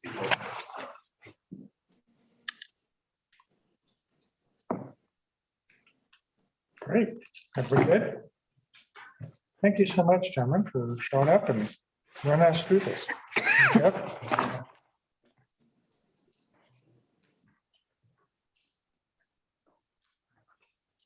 Anything you want to wrap up, Jack, before we go? Or? Thank them for coming over on, we chose that, in daylight savings, Dyson weather, not coming over, okay? But no, appreciate y'all being here in person and everyone giving the feedback. Please visit CannonBeachTSP.com. And if you have comments, you don't have to wait for an online opportunity or a meeting. Email me, call me. So take that down. We pass that along to the team. All kinds of things. Thank you. Thank you. I think it was really set up well with all the alternatives laid out. I just thought it was really good meeting. Great, thank you. And thank you, Owen, as well. Yeah, thank you, Owen. Yeah, so I didn't make the trip like they did, but I'm happy to have participated. Thanks very much, everybody. Thank you. Okay, at that, I will close the joint work session and thank the planning commission for being here, joining us. We'll continue with our regular work session. Hi, everybody. Thank you.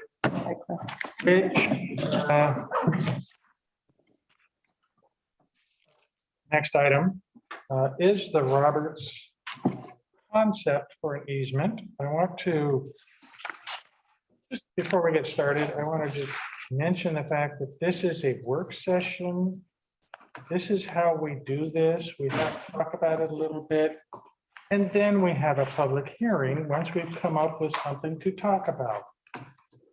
Technically, we're not making any sort of decision tonight. This is how we learn about what we're supposed to make decisions on. We have to talk about it first. All those comments that were made about, oh my God, we need a public hearing. Yes, we will. So that's just my little peeve. Who wants to start this, Jeff? Yeah, I'm happy to start it. And then we've also got Terry Richter from Basement Sidell online. Bill couldn't be with us tonight, but Terry's been briefed. And to be back to Sam's point, doesn't mean we can't have another work session before we have the actual public hearing. So, yeah, this is a learning opportunity as part of the public process. Yeah, all right, thank you. You know, I'd like to, why are we even looking at this when we have a lawsuit against the city by the potential applicant? And that hasn't been resolved. Until that's resolved, I think we're wasting our time. I don't see any reason to have a discussion on a possibility that may not even be a possibility. And I don't know anybody on the council or the planning commission that has asked for this. So it seems like we're just going around and flailing at something that is it's nothing but smoke and mirrors at this point. I understand what it says. I just don't know why we're discussing it. You know, the applicant is suing us and it has not been resolved. And here's a proposal. Take a look at some alternative to two different alternative houses that haven't been approved. I mean, there's nothing real here except an attempt to confuse us like Nicholson did. And therefore, I will not enter into a discussion on this at this time. That's my, Okay. and so I would like to see it removed from the agenda until there's some real reason to talk about an access. This is a public easement. I will never approve of making a public easement a private drive. And I don't know how the others feel. And I know how the public feels. My God, they'd run us out of town if we did approve it. And I think they should.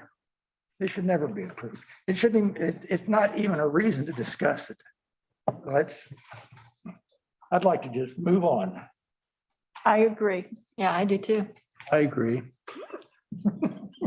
Jeff, is there something that is driving the timing on this discussion, be it the fact that they have made an application that I remember you explained to me that they were doing this under development Yeah. sequence or something as opposed to a total project, so. Yeah, so they have asked, and Carrie can speak to this, but they have asked, or we have a building plans in, and they're asking for alternative plans for a home that we have not done a review of the plans under our ordinances. We have got to have public right-of-way access to the property to do a building permit, okay? So that's why we're coming before you. They would like us to review a building permit, and Mr.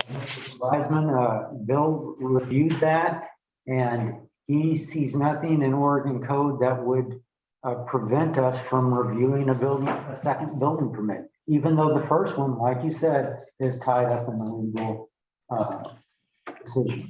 So I'm not a lawyer. I can't speak to that. So that's why we bring it before you, and maybe Carrie can speak to that. And Jeff, if I can, and I might have misunderstood when you were explaining it to me, but that there's nothing in our code that says you have to combine all of the elements. And this particular project had some, in my mind, some kind of a unusual timing on when certain things were requested. But there's nothing that we have that says you have to pull this whole thing together so we can evaluate it in total. And so, yeah, we are looking at a driveway before we have a permitted structure and, these kind of things, because we were talking, I think it was the slide wall or whatever it was. They were trying to permit that before we knew where the house was going.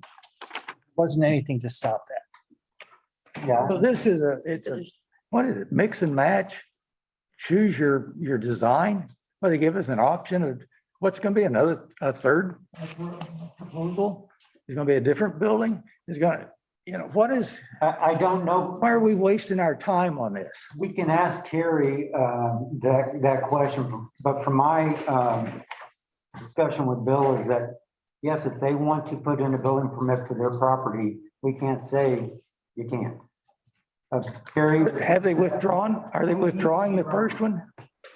Are they going to withdraw the previous application? They got multiple applications for the same site. Right. We can't look at that. Yeah, I would ask Carrie that question. So nothing prohibits an applicant from filing multiple applications on the same site. That said, the city is not under a time pressure to approve this agreement or even negotiate this agreement right now for the reason you said. There isn't a building permit issuance before you or before the city. So the only reason, as I understand it, that we put time into this is that eventually the city is going to have to provide access to this property. And that access is either going to come in the form of a public road or it's going to come in the form of this kind of an easement. And so you are correct. You don't have to negotiate this now, but we were trying to tee it up and to try to introduce the terms to the council for their consideration. Is there a definition of what access is? Does it have to be some kind of a driveway or road or something? Can it be just a path? It has to be vehicular. And that's in the law? Yes. And is this state law that requires this? Yes. If you could give us a reference for that, I'd appreciate it. I can't right this second, but I will get it to Jeff to get to you. Okay. I'm gonna jump in here and hear what Mike is saying, but I believe there is merit in discussing what an easement is, so that the public understands, because I keep hearing, I've read through all of the letters and great, people are concerned. I agree with that, to be concerned. But there's a lot of misinformation, primarily the fact that this is a alternative to the big pier bridge that would have been there. So this is, that alone is worth saying, okay, there's an alternative to that big construction concept that would be different. The gate was a big concern for a lot of folks.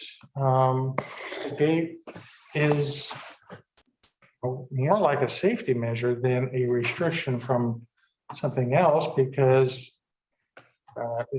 it would be literally a one-way street without a comfortable turnaround. So it would be very difficult if it was a constant public access.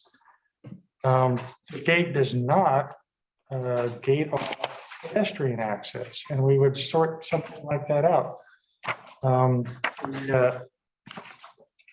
The easement that was presented, and I'm sure this is just a draft, not the end all. It just allows us to have something to talk about. But it shows a lot of, not restrictions, a lot of control by the city. So what happens on that property?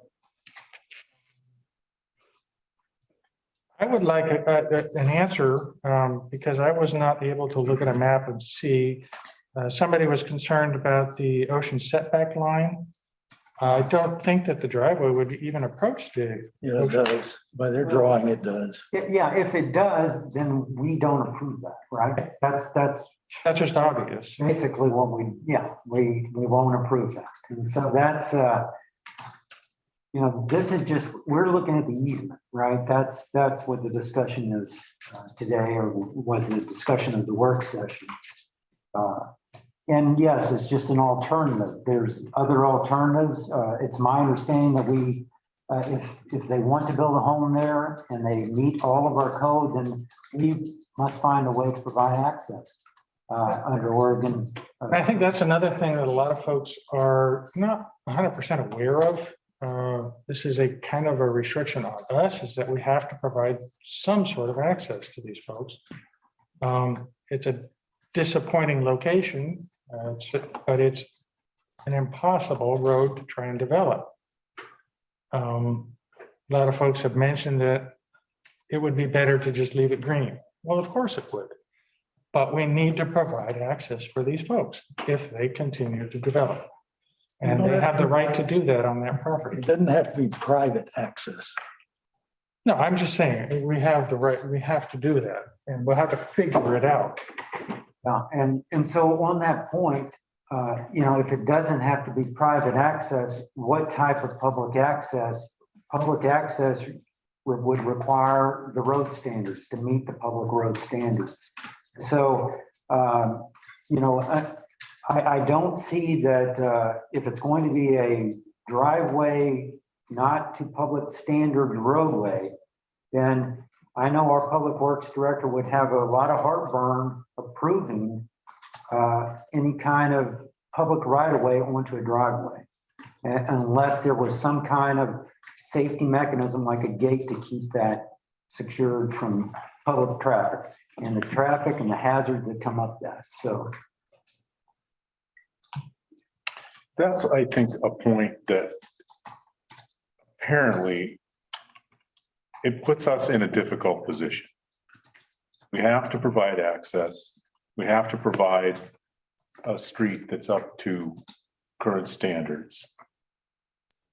And how do we do that without appearing to give away the public access? And I'm sure that's what's causing so much consternation on our part, but I agree, we definitely have to discuss this. And, from that, we're not opening, or we're not, it's not opening up a public access, vehicular access. I think that's the concern. It would be the private driveway access for one property. And yes, we are still allowing public pedestrian access. So that's not, precluded from this discussion. Okay, well, you're getting into discussion that I don't want to have because they're still suing us. And what is the result of that suit? That they're going to get their first application, or that they don't, and now they have the second application. But they can't just have them stacked up, waiting until one finally is approved. Evidently they can. Huh? Yeah. Evidently they can. Well, we don't have to listen to it. I think we might. Well, I think we should find that view just a bit short-sighted in that this isn't a decision we're eventually going to have to make. It doesn't mean we have to make this decision right now, but it doesn't preclude us from talking about it. We need to know what this access, where it will go, what it's to, how it will turn around. And that's going to depend a great deal on whether they have a permit for a building. Let's get that addressed. They have building plans in for the alternative building. And so that's why we're asking for this now, So. Well, which one are they going to use, Jeff? The one that fits within the setback? Or are they going to just hold out until they get a waiver on the setback? Mike, that's not really a question for. Well, it is a question because this driveway on our public access, they're wanting to take public access or public easement or right of way and make it private. And so we're giving away, and if we do that, yeah, we are. We're putting a gate on it. We're not giving anything away. There's not vehicular access right now. What's that? There is no vehicular access there. We're not giving anything. Yeah, because we haven't granted an easement yet. Haven't let them build a private driveway yet. When we do, there, one of the conditions will be, I'm sorry, if we do, when we do, one of the conditions will be that pedestrian access is maintained throughout. But not public vehicular access, right? Right. That's Because it's not, the rub it's is, not going to be built to a street standard. and that's where the rub is. Right. That it's not being built to a Yeah. street standard. And Mike, I understand. Let me just add one little point before you go on. We're not giving away the public right away. It's still there. It just has an easement laid on top of it. An easement, according to the way I read what Bill has written, there's a whole lot of restrictions and a whole lot of things in there that says if we want to, we can get out of that. So it's not giving away property. It's just saying we're putting an easement on top of it. We're telling the public they can't use it. And it's a public right away. Telling the public they can't get stuck with their truck down at the bottom of the hill. They can walk down. Walk down, and hopefully, actually, that would be a far better route around the S-curves pedestrian wise, is to walk down there, run a trail through the point and go to the next street over. That's kind of the sky maybe right now, but that's a possibility for that whole green spot here. And as frustrating as it is, we've been told that we have to accept the second or third or whatever option. We don't have a control that says you have to have an approved building plan before you put in a driveway or a permit for a driveway, those kind of things. And so there has been a lot of things that I personally thought were in a strange order, what they were doing, but we don't have that control. Yeah, and you can get an easement on anything, anytime. Yeah, yeah. You don't have to have a building permit to ask for an easement across somebody's property. Right. And then you got another aspect of it, which I know is a public works concern, is that there's no place to park up there, for people to walk down. And so that I think that public safety is part of the concern, with a gate or whatever, to let people know you can't get down there. It's not to give them an exclusive use of that because we, potentially are adding a way to get a vehicle down, and we don't want that to happen. I mean, from the city standpoint, that's the only reason there would be a gate. So how does the city get down? They're gonna have a clicker? They're gonna have to get out and. Well, yeah, anytime there is a restriction like that, the public safety has to have, the access to the codes or whatever it is. So, but yes. And I'm not trying to defend it. But I know that, for example, in this case or similar cases, the fire department knows they're not gonna be able to get down there very easily. So they're putting on restrictions when it finally gets around to the construction drawings kind of thing, is that, you'll sprinkle it and that there will be a standpipe or something down there that we can connect to. I don't know but for sure about the standpoint, but the standpipe, but the difficulties of the site will be addressed in approval of plans from public safety.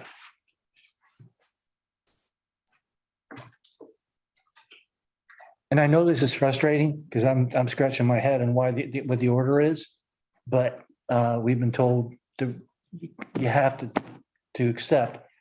And I think that it's probably in the city's interest to accept that condition rather than to create the possibility of us saying that we'll never approve anything, because I think that could be a strategy to go through the process and say, well, the city just wouldn't let us do it. And so we've got these statements. So if the city allowed this curved road, which makes sense, less than the steepness the grade all the way down, allow it for a private individual. You understand why the city couldn't waive that requirement on this one road that will have very limited use and still have it open to the public. No gate, signage, no turnaround, dead end, steep road like they used to do up on Ash until they finally just closed it. And not make it a private driveway. And no matter how you look at it, it is being set up as a private driveway that you think you might be able to use and that you might be able to get whoever owns it at the time to contribute to the cost of giving access to the city's property at Inspiration Point, and you might not. So we're locking ourselves out. We're locking the public out of a public easement for a street that's been dedicated forever. It's what's bothering me is private and a gate. And to say that if we make it public, it's got to be built to some city standards. I think we have an ability to modify those city standards and allow public access on a road that makes sense. It goes down to that property. They still have access. The public has access. They can walk down. If they're foolish enough, they can drive down and then turn around at their little hammerhead. And that hammerhead is outside the setback. So I don't know how that's ever going to be done. Well, I think that the reason we have the road standards is to provide safety. And it can be a slippery slope to say, well, we'll let you do this in this location. But the next time it's a little bit harder to enforce our road standards. And I think that, starting at the beginning, and maybe we need to go through that to show what the road looked like without meeting road standards. And then having the public go on it. We started making exceptions to our steeply sloping lots back with the Nicholson thing, and we're still living with it there. Yeah.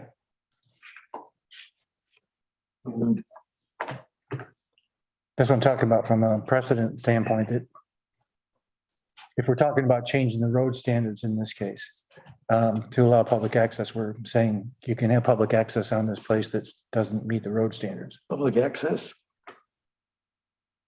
Why can you allow private access but not public access on the same hill? We do, I think all of the drafts in this do say that the level of public access now is pedestrian, and that every discussion that we've had will be the pedestrian access will be maintained. In fact, it'll be improved quite a bit. It's just we're not going to let vehicles down there. Well, the current right of way or easement, it doesn't really address the public access.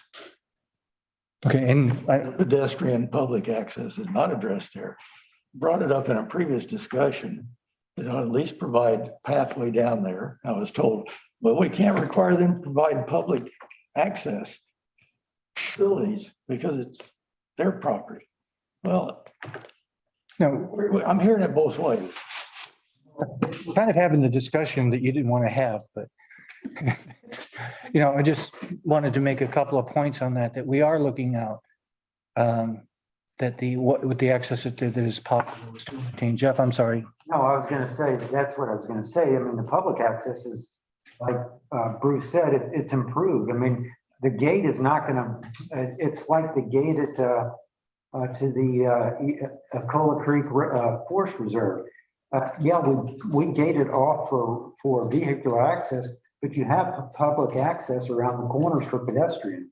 And that's what we will do with this. So, and the point of the gate, and I might be wrong on this, but my understanding, the point of the gate is from the city so that cars didn't go down there accidentally or whatever. I don't believe it was necessarily a request, from the applicant. It may have been, but we're looking at it from the public safety standpoint. We don't love it, but if we don't want people to go ahead and go down there, Well, those people that own it are gonna go down there every day. Right, right. And they will know what they're getting into. Others might not. But again, I'm not gonna try to get into liability discussions. But I totally get your frustration, Mike. It's been all the way through this project.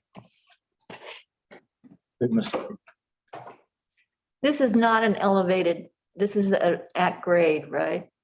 Well, Generally. what's being proposed so far, and like Mike said, like everyone said, we don't have truly final plans for this elevator. We have kind of schematic plans for, to get to, the point of kind of design. So what we have right now is showing somewhat elevated to meet grades for safe entrance onto Hemlock. So it has to raise it at certain points, but much less than what we would require for the. Yeah, I read a lot of letters that talked about the elevated flying bridge, which this is not part of that. This is not what's being considered right now. No, and, it's in the packet and, I could show those to you, but if not, we can do it in next work session or at the public. Have there been any, or have you seen any studies of what needs to be done in terms of foundation for that driveway? I mean, when we looked at the elevated flying bridge, we saw lots of pilings going down and 100 feet or whatever. Is that going to be required for this particular design? Do you I know? know that there would be engineering requirements to protect the drains underneath. And so it can't be like at full weight or so. I don't think we have those yet. Not submitted. Yeah, we've asked for certain things and we haven't had submission because we don't know if this is a viable concept until there's an easement out there. So the easement comes before the design? Is that what you're saying? For final design and things like that. And then that has to meet approval for that.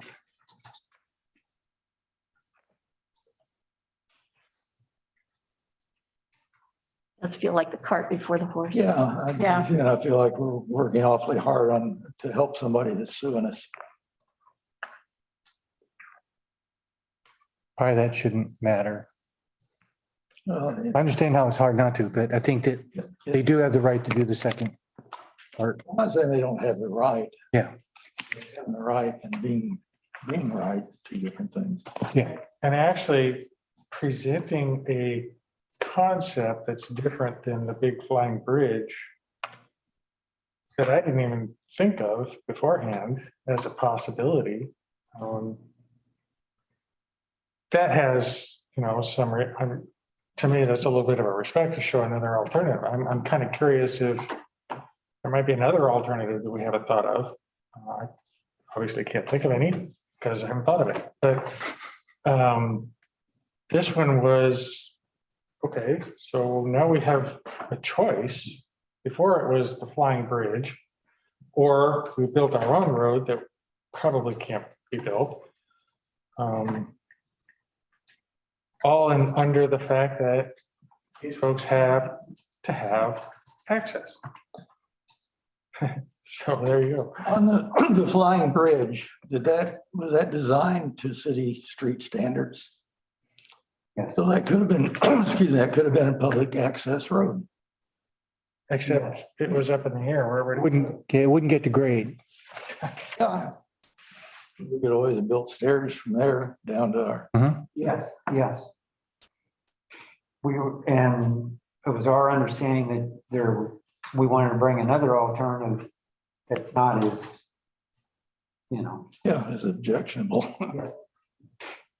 Another thing is that early on was looked at was in order to meet the grade requirement for a standard street was to serpentine that over into the city property south and then back in and provide access that way which would give us access to both Inspiration Point and they would have access to their house.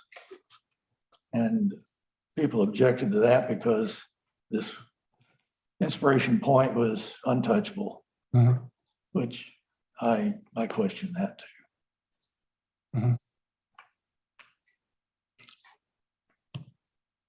I have to admit, I just did think of another option. I knew you would. You've been really good at coming up with the expressions. The second worst alternative. And now, Called Hobson's Law.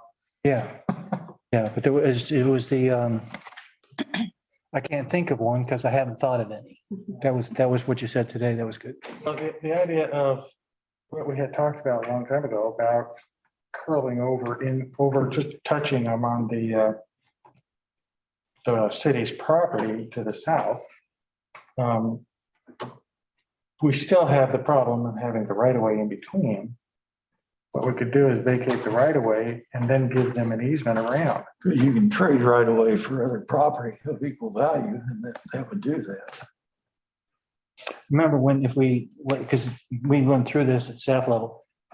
If you vacate, we get half and they get half. If we vacate it, we can't say this is all yours. Yeah. Now it becomes ours and we can, make deals or whatever, but what I'm saying is you would be then giving easement around on owned property rather than right of way. Yeah. That would be a different distinction. Yeah. If that's the problem that we're running into is putting an easement on right of way, I can understand there's an issue there, but it seems that, and I understand what you're talking about, that's like one step further in the wrong direction because we still don't own the right of way anymore. Yeah. Well, And I would note that it's also a step in the wrong direction from a topographical and engineering perspective, because the way the S-curve is shaped, that entry point that they're coming off of is really the only, viable entry. yeah. Well, we talked about it. Sorry, Mike. When is the date for the appeals court to make a decision? Court of Appeal decision. Yes, yeah.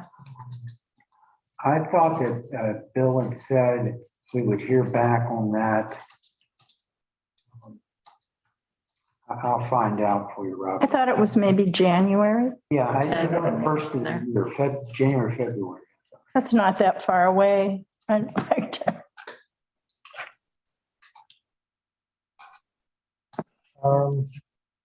would just ask Carrie if she has anything to add to our discussion. Poor thing. Has she been there all the whole time?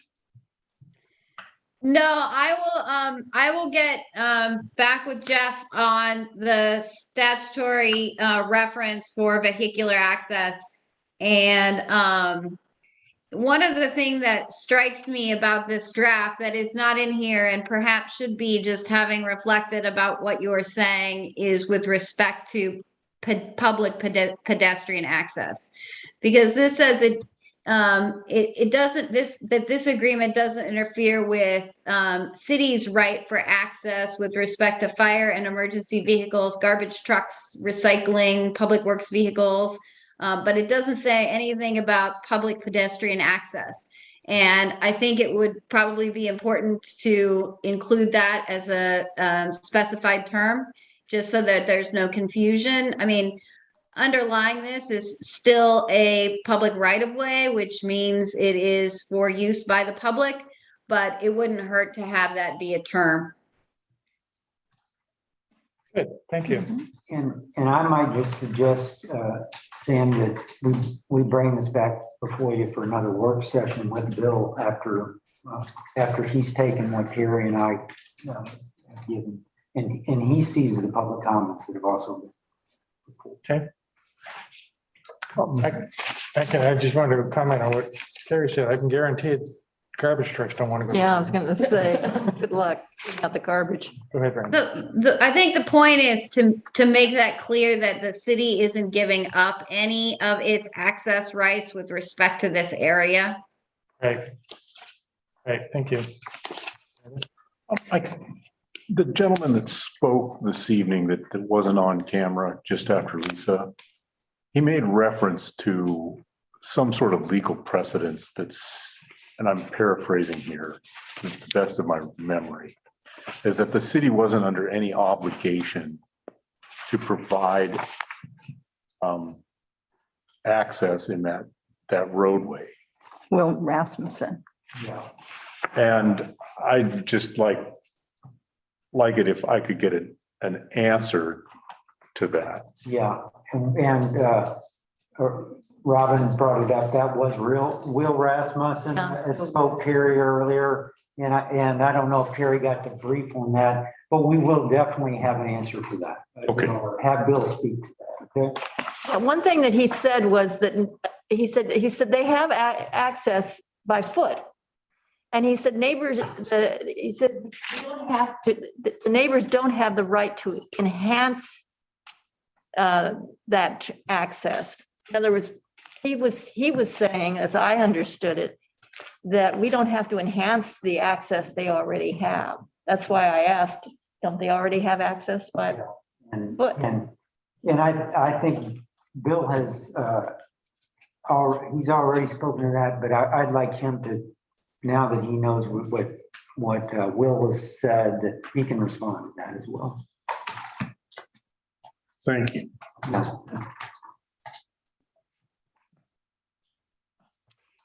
Okay, then, we talked about it. Let's move on. Thank you, Carrie. Thanks, Carrie. Next item, Parks and Community Services Committee, Community Commit Application Review. Need to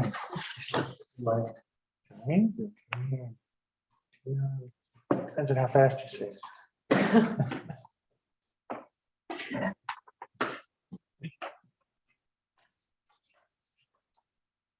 Hello. Oh, there she is. Gotta unmute. Okay, can you hear me? There we go. Hi. Thank you all for the opportunity to just give you an update. What we'd like to do, or what I'm here to do this evening, is just to give council a brief update on regarding the work that we've been doing, following up on the previous discussion with council about the community grants process. And that was also following some feedback that we had from some applicants from this year.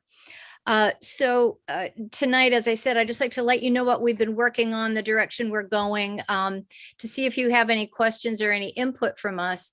We've identified some specific changes that we think will really help the process, but wanted to give you a kind of where we are now update.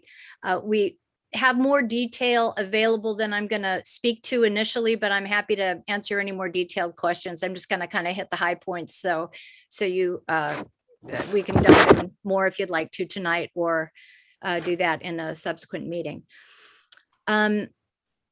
As I said, we really have considered the feedback from applicants this year and our previous conversation with council. And we've identified several areas and several changes that we think will help both to clarify and to improve the process and to address the concerns that were raised. And those are really in three areas. The area of the application itself and the materials submission. In the area of the presentations, both communicating with the applicants prior to the presentation and then the presentations themselves. And then the community or the committee's process in evaluating and coming to its recommendations. And we've got a change there that we think will help that process as well. I'll just touch on the highlights. And as I said, if you've got would like more detail, I can give you that. In terms of the application, we've found that we think we can streamline the packet materials and streamline that process in a way, particularly for those organizations that are applying on a regular basis, and many of the organizations apply every year. And we've found some ways we think we can reduce some of what may be redundant in terms of the volume of detailed material that wouldn't change specifically on a year-to-year basis. And so we're going to try to streamline that process for the folks who are applying every year. And focus focus on material and information that's going to really help to provide insight into the organization, specifically around the organization's mission and how the grant will specifically help to further their mission. And just so we have perhaps a little bit deeper understanding of where the organization stands and the work that they're doing. We certainly get quite a bit of that information, but we want to be able to streamline the process so they can focus their attention on that, and that we can really delve into that in more detail. That would also certainly for returning applicants include the evaluation of any prior grants, how those monies were spent, and the contribution that the city of Cannon Beach made to the work that they're doing. We also, there are some minor changes in the application we think will help to clarify our expectations just in terms of the information, how it's provided, the application process. And as I said, with a little bit of a shift in emphasis. Now, first-time applicants would need to provide that greater volume of detail. And for applicants where there's perhaps a span of time between 3 years or more, we would be asking for a resubmission of those fuller materials. But we think that will help with that piece of the process.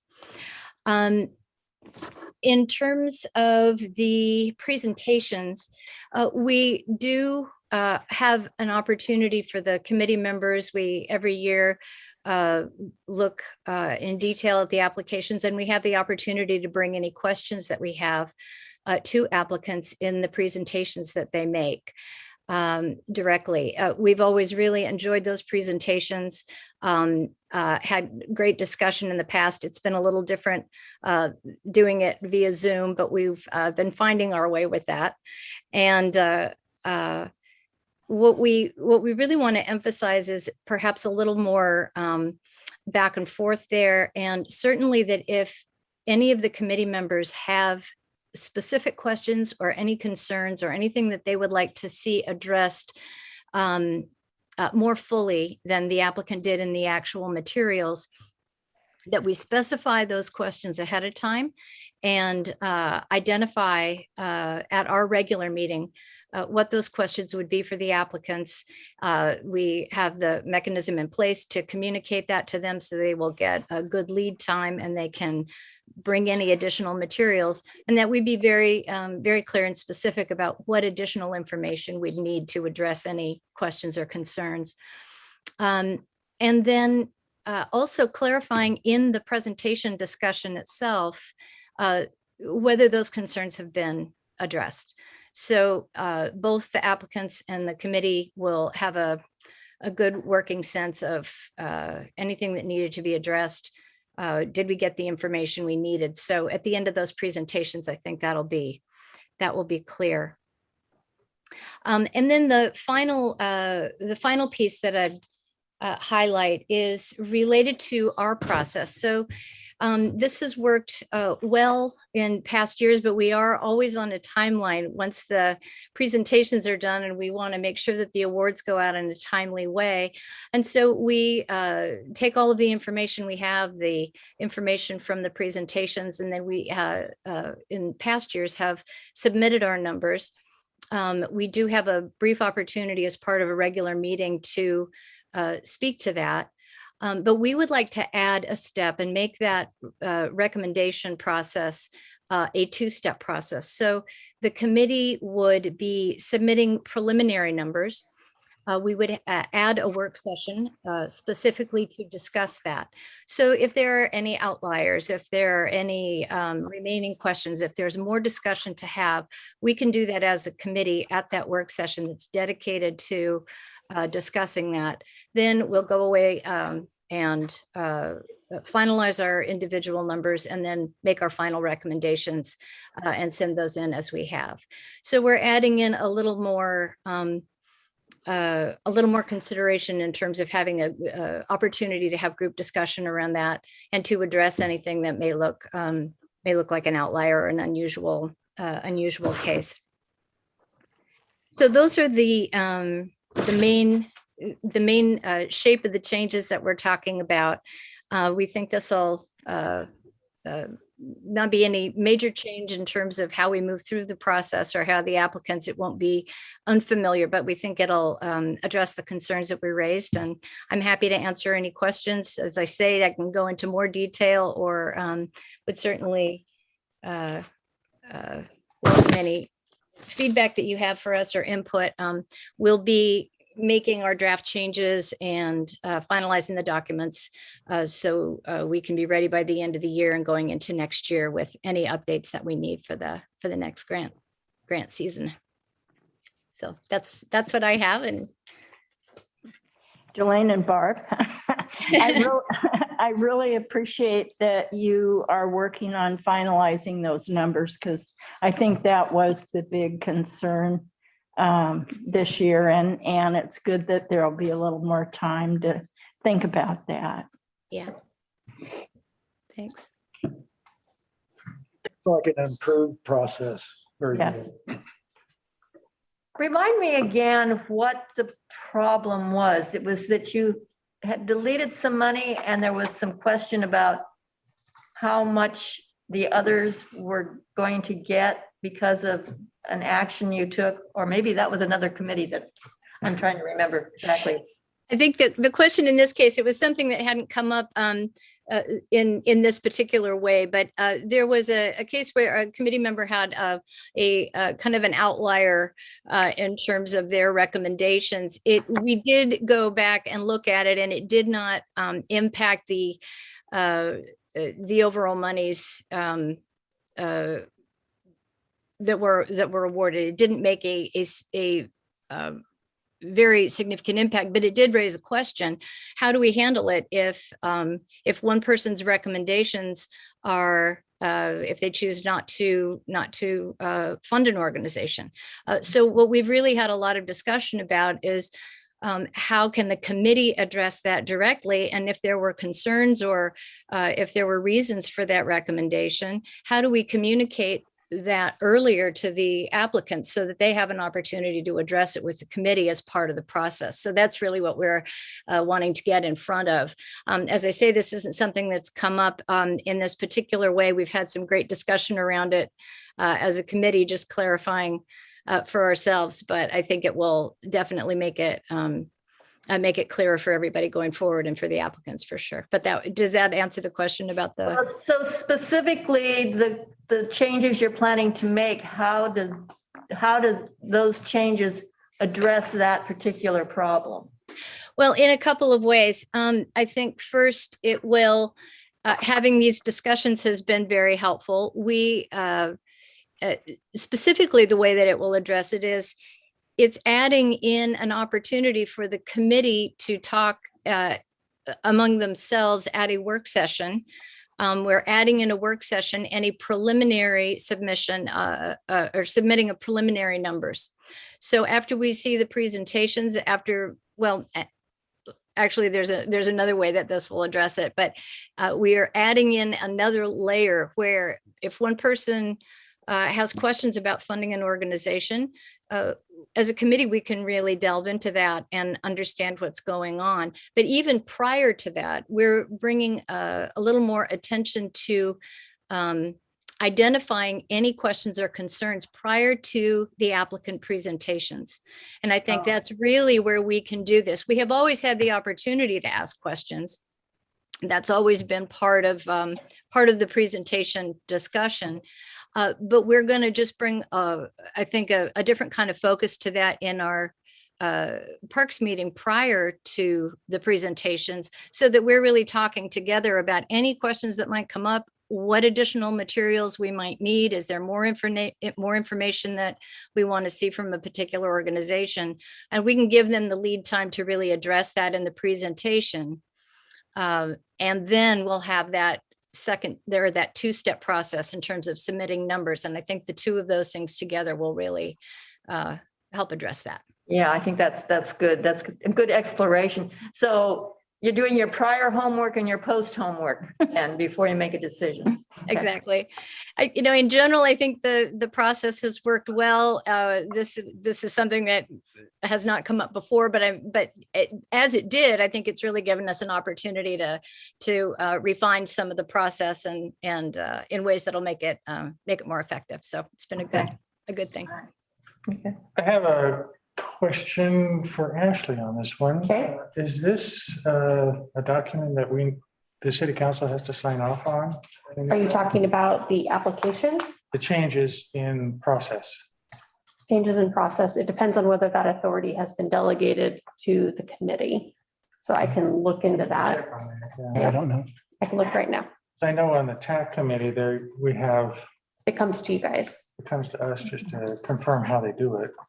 And just to clarify, the only actual change in process would be the addition of a work session specific to submission of Committee is the it? Which recommendations committee? of the Parks and Community Service. Parks. Yeah. Anybody else? Just if it does need to come before us, I know you mentioned that you'd like to have it, the changes made by January. Is that what you indicated, Jelaine? Yeah. Well, Okay. the packets go out in February for applicants, so we'd want it. Yeah, for that. Okay, so I guess just maybe, I'd hate to rush, but if it does need to come before us, to bear that in mind. Yeah, thank you. I think we're ready to make the changes. I didn't want to, given the turnaround time between our work session and the packet deadline, we didn't have the opportunity to finalize those for you to look at, but we are ready to make those changes and draft them. So we can. Great. Thank you so much. So according to your guys' code, the power that's delegated to the committee is to oversee, evaluate, and review community grant applications and make recommendations to the city council for the grant awards. So it sounds like the process is within their purview, and then you come to the city council for the awards. Sounds right? Just checking. Thank you. Does it say that they can make changes to the process? It says they're delegated to oversee, evaluate, and review community grant applications and make recommendations to city council for grant awards. So how I read that is that they are in charge of the process and that they come to the council for awards. A lot depends on how you guys have previously been interpreting that. Your TAP committee does bring the process to you guys for approval. Has this committee in the past been doing that? No, and we, 4 or 5 years ago, made it mandatory for people to make presentations, and we did not have approval of the city council to do that, but it helped tremendously to have each group make a The presentation. only thing I guess we want to make sure is we have documentation on it so that when we have turnover, both on the committee and on the council, there is some history. So that's all. Yeah. And we do have documentation in terms of inside the committee, we have a timeline that moves through the entire process from February through the awards and the follow-up acknowledgement. And that is documented, and this would just be inserting a work session as a second step in part of that process. Yeah. The whole reason you're there is so we don't have to do it. Okay, thank you very much, Jillian. You're welcome. Thank you. All right. Okay, next item. Language for the TAC. Okay. Oh, the RFP for services. Bruce? Yes, sir. We had submitted an RFP for your review, and there were a lot of comments. We got a lot of good comments from the mayor. And so we've rewritten a lot of it, tried to incorporate what we could, and are resubmitting for your review. If you do decide to move forward with the way as presented or as modified, you have the opportunity to vote at this meeting. If you want to move it forward again, we can bring it to December. And I am available for questions, and so is David Doofman, who's on the phone. There he is. So either legal questions or process questions. I'm not going to try to go through 30 pages of presentation. One thing I'd like to request is that we receive this information sooner, because I didn't get it until 2:14 yesterday, which is very difficult. This is such an important document to review within that short period of time. Is there any requirement of how much time we're supposed to be given for things that are on our agenda? I don't know if there's a specific, per item sort of thing, but there is reality that if we talk about this on the 2nd, and I'm working with David on making changes and to try to get it to council as quickly as we can. And so that's what we're trying to do. So I apologize. It had been a document that you'd seen, but if you don't feel there's enough time, we can forward it to another different meeting. Well, the one thing I wanted to ask her, were all the changes in blue? Was that the difference? No, I had made several changes. To tell what was changed and what wasn't.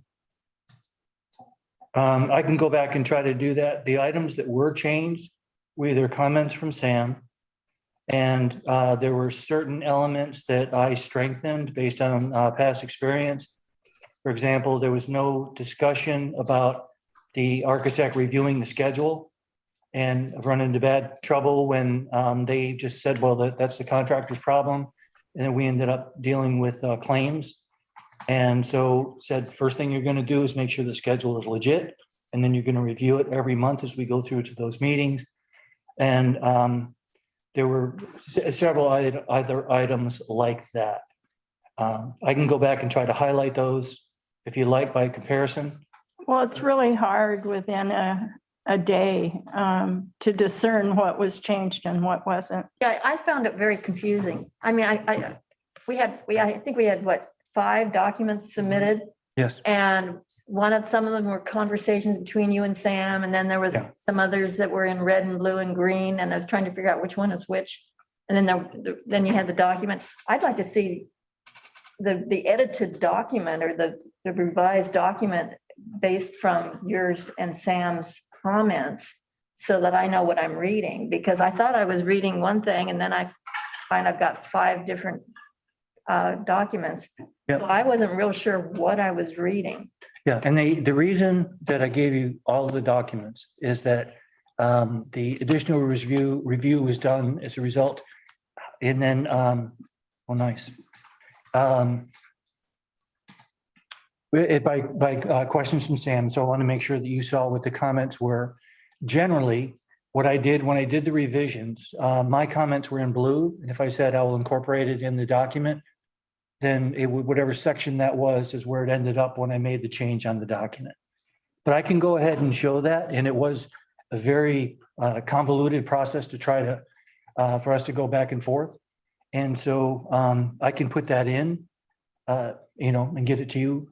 I just like to see the document as it's going to be. And that's, let me check and see what's in here. It's in the Yeah. packet. Okay, so, Yeah, this is it. Freshest, newest version. yeah, What's in the packet. Thanks. I always have these problems when you try to amend a packet, then I have to redo everything into my machine. And that means all the notes that I took on previous documents that I read would either have to be recopied or put in. So I don't load my amended packet. I try to read the documents that got sent to me separately. Yeah. So that I'm not redoing all the packet that 100 pages of packet before it came. We also put it under supporting documents as a standalone because of that. Yeah. So that way you still have all your notes in the primary one. And I read that, but I read that, and then I read the other 4 documents, and then I was confused about whether what I read was the revised according to Sam, or it was prior, with the old, then the notes, and then what came next. So I really need an explanation about what I'm supposed to be reading. Yeah, and again, what happened is that Sam was given the responsibility to work with me on trying to go ahead and do that. He sent me the first set of questions. I responded. I understand all Yeah, that, but no, I but that's what understand that when I was reading that first document, and then Yeah. I thought, well, then I read all this document, 35 pages of RFP, and then I'm reading these other 4 documents, and so does that mean that the 35 pages of black document was the revised document, or is that the previous document before the revised changes? No Right. explanation about that, so. Okay, and I don't know how it was titled, but it was, the one that was first was the revised version, and I don't, Yeah, see, I didn't. sure, I I didn't know understand. that. Yep. So I'm not really prepared to comment on it, other than the fact that you've got 2 different addresses for the school listed twice in that one document, plus you have a couple of paragraphs that are duplicated. But other than that, I can't really comment on it because I was absolutely confused at 2:00 yesterday afternoon when I got all that. Okay, what we can do is send you the final, and then just base your discussion on the final. Sam can base his comments on the final, or if you want to give some comments, Sam, that I can look at and council can look at, but I think we're going to be very much narrowed down. And we can do that, but again, when we're trying to keep a project moving, I didn't want to have this wait until the December workshop. I got you the information. If it wasn't enough time, you just say so, and we'll go ahead and we can, either have a special meeting, put it on December or whatever. But that was the time frame to be able to produce it from one meeting to another. And one of the things which probably could be changed, but one of the things you have on here is the mandatory site visit for the proposers date set for the 22nd of this month.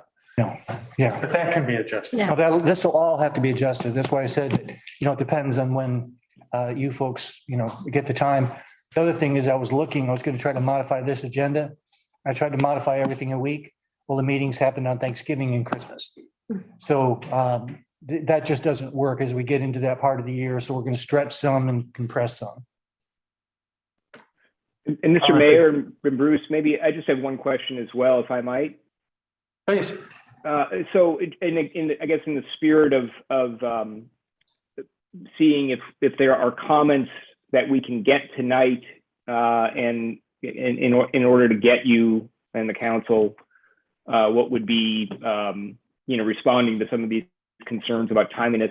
Were there any others from the last meeting? You had the initial draft, and I know the mayor obviously had some comments and had some markups, and we were I think working mostly off of that. Yes, there's been some changes. I think Bruce went back and really addressed a lot of those and did it pretty thoroughly. I guess I'm wondering, would there be any others that other counselors had, even if we're talking about that first draft? Because I think a lot of the substance might still be the same in many ways. And I'm just asking that, so if there are some that are at the top of people's heads, maybe they didn't get a chance to ask at the last meeting, we could get those down tonight and make sure we're incorporating at least those into a future revised version.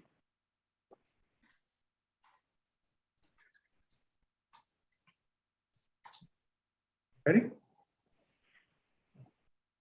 No, I'd like to just read it based on comments that were made during those, with that viewpoint of, okay, well, was this met? What Bruce was saying was if you read the final one, the one that we just got, and have some time to study that, that is the clearest. I went through it.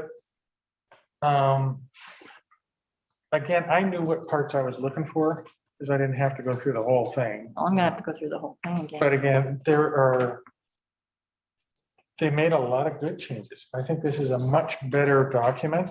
There's still a few that I wouldn't call essential changes. They're more typographical changes, a few things like that, just to make it read a little clearer.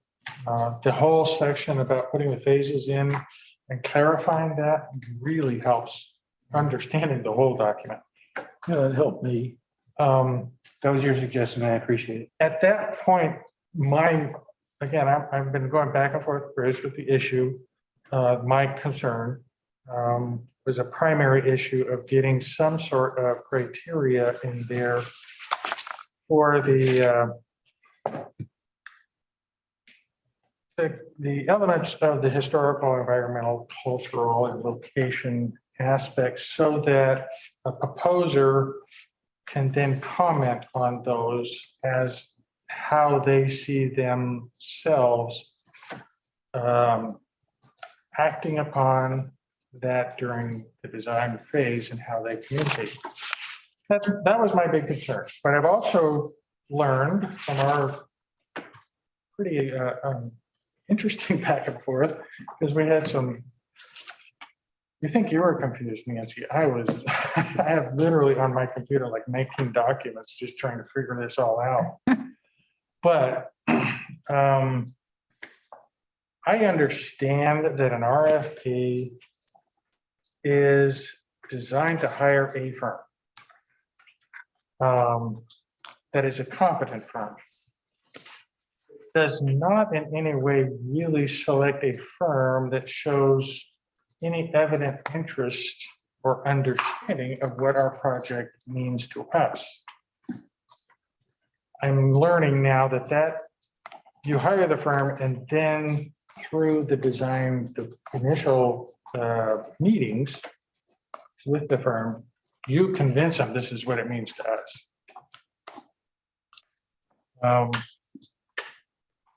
Not quite the way I would do it personally. I would want to look for a firm that has that understanding ahead of time. But I just want everybody to know that if the firm that does get hired doesn't have that, they're not going to get to stay hired, as far as I'm concerned. We'll just do this all over again.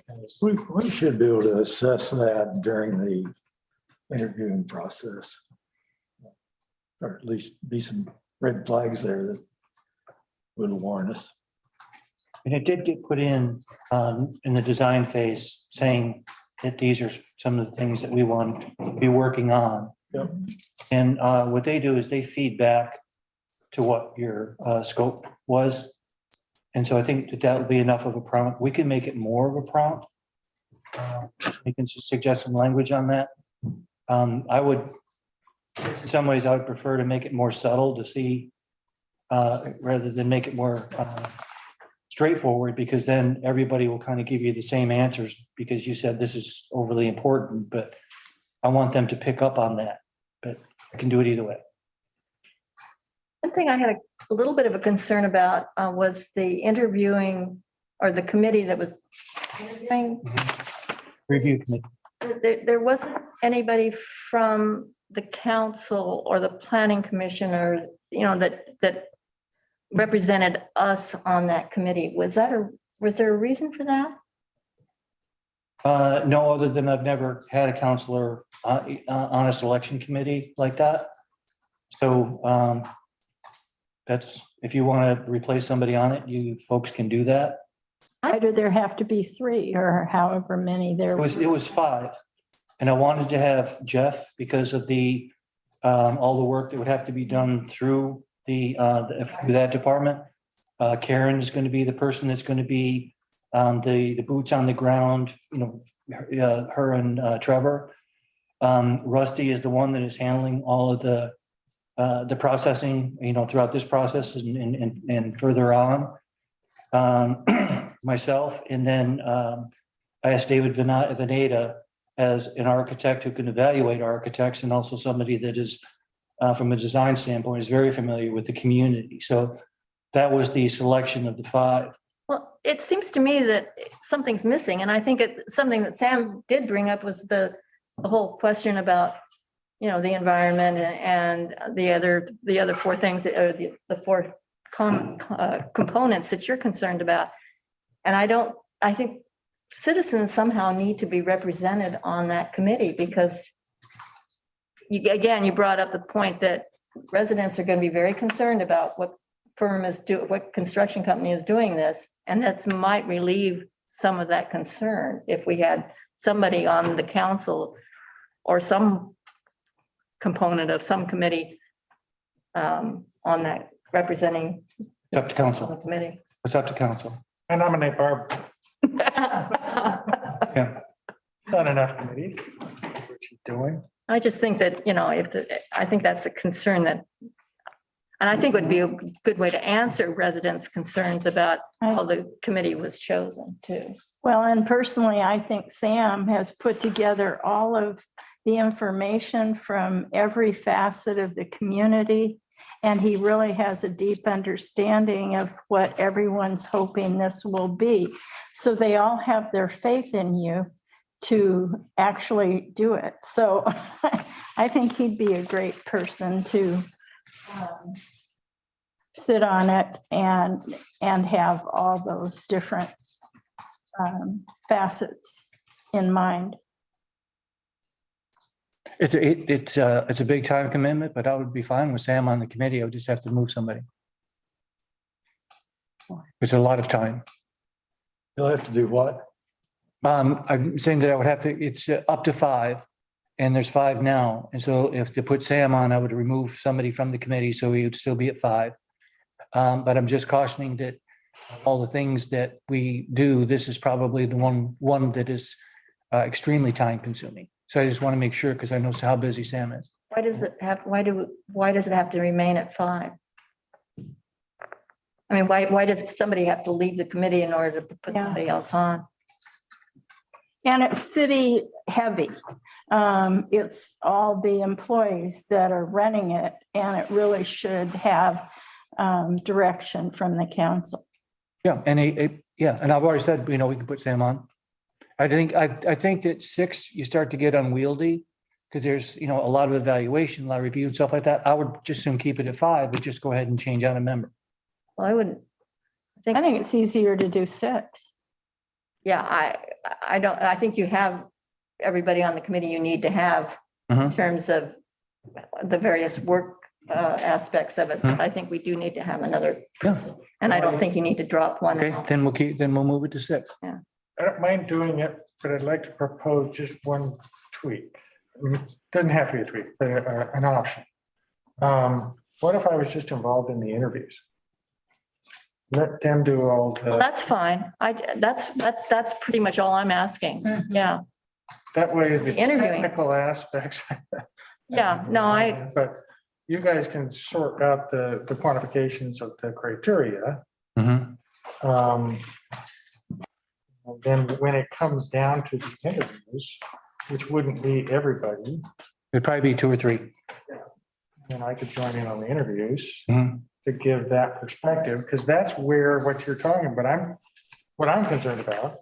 What you say is we're looking for the nuance that they might give. That would be where it would come out. Okay. And I'm sorry, go ahead. I was just going to say one thing, a couple things. If we do that, whether it's the mayor or somebody else, we just want to be clear in the RFP, what that role will be. So what I'm hearing is that it would just be taking part in the interview process, but not being part of the scoring process. We can write it that way. If in fact there would be some role for the mayor or whomever from the council to actually then be part of, because once you have the interview, let's say you have 6 firms that apply, let's say that you interview 3, really your choice is going to come down to those 3 firms, practically speaking. So you would be doing some additional scoring, if you will. So either way, we just want to be clear about that. And then the other thing, just to manage expectations, I guess, more than anything else for the council's benefit, you probably realize this, but I'll say it anyway. It's just whoever that person would be, from the council, that you wouldn't be in a position to be, having intermittent discussions with other counselors, or for certainly like a work session about this is kind of where we are with the applicants.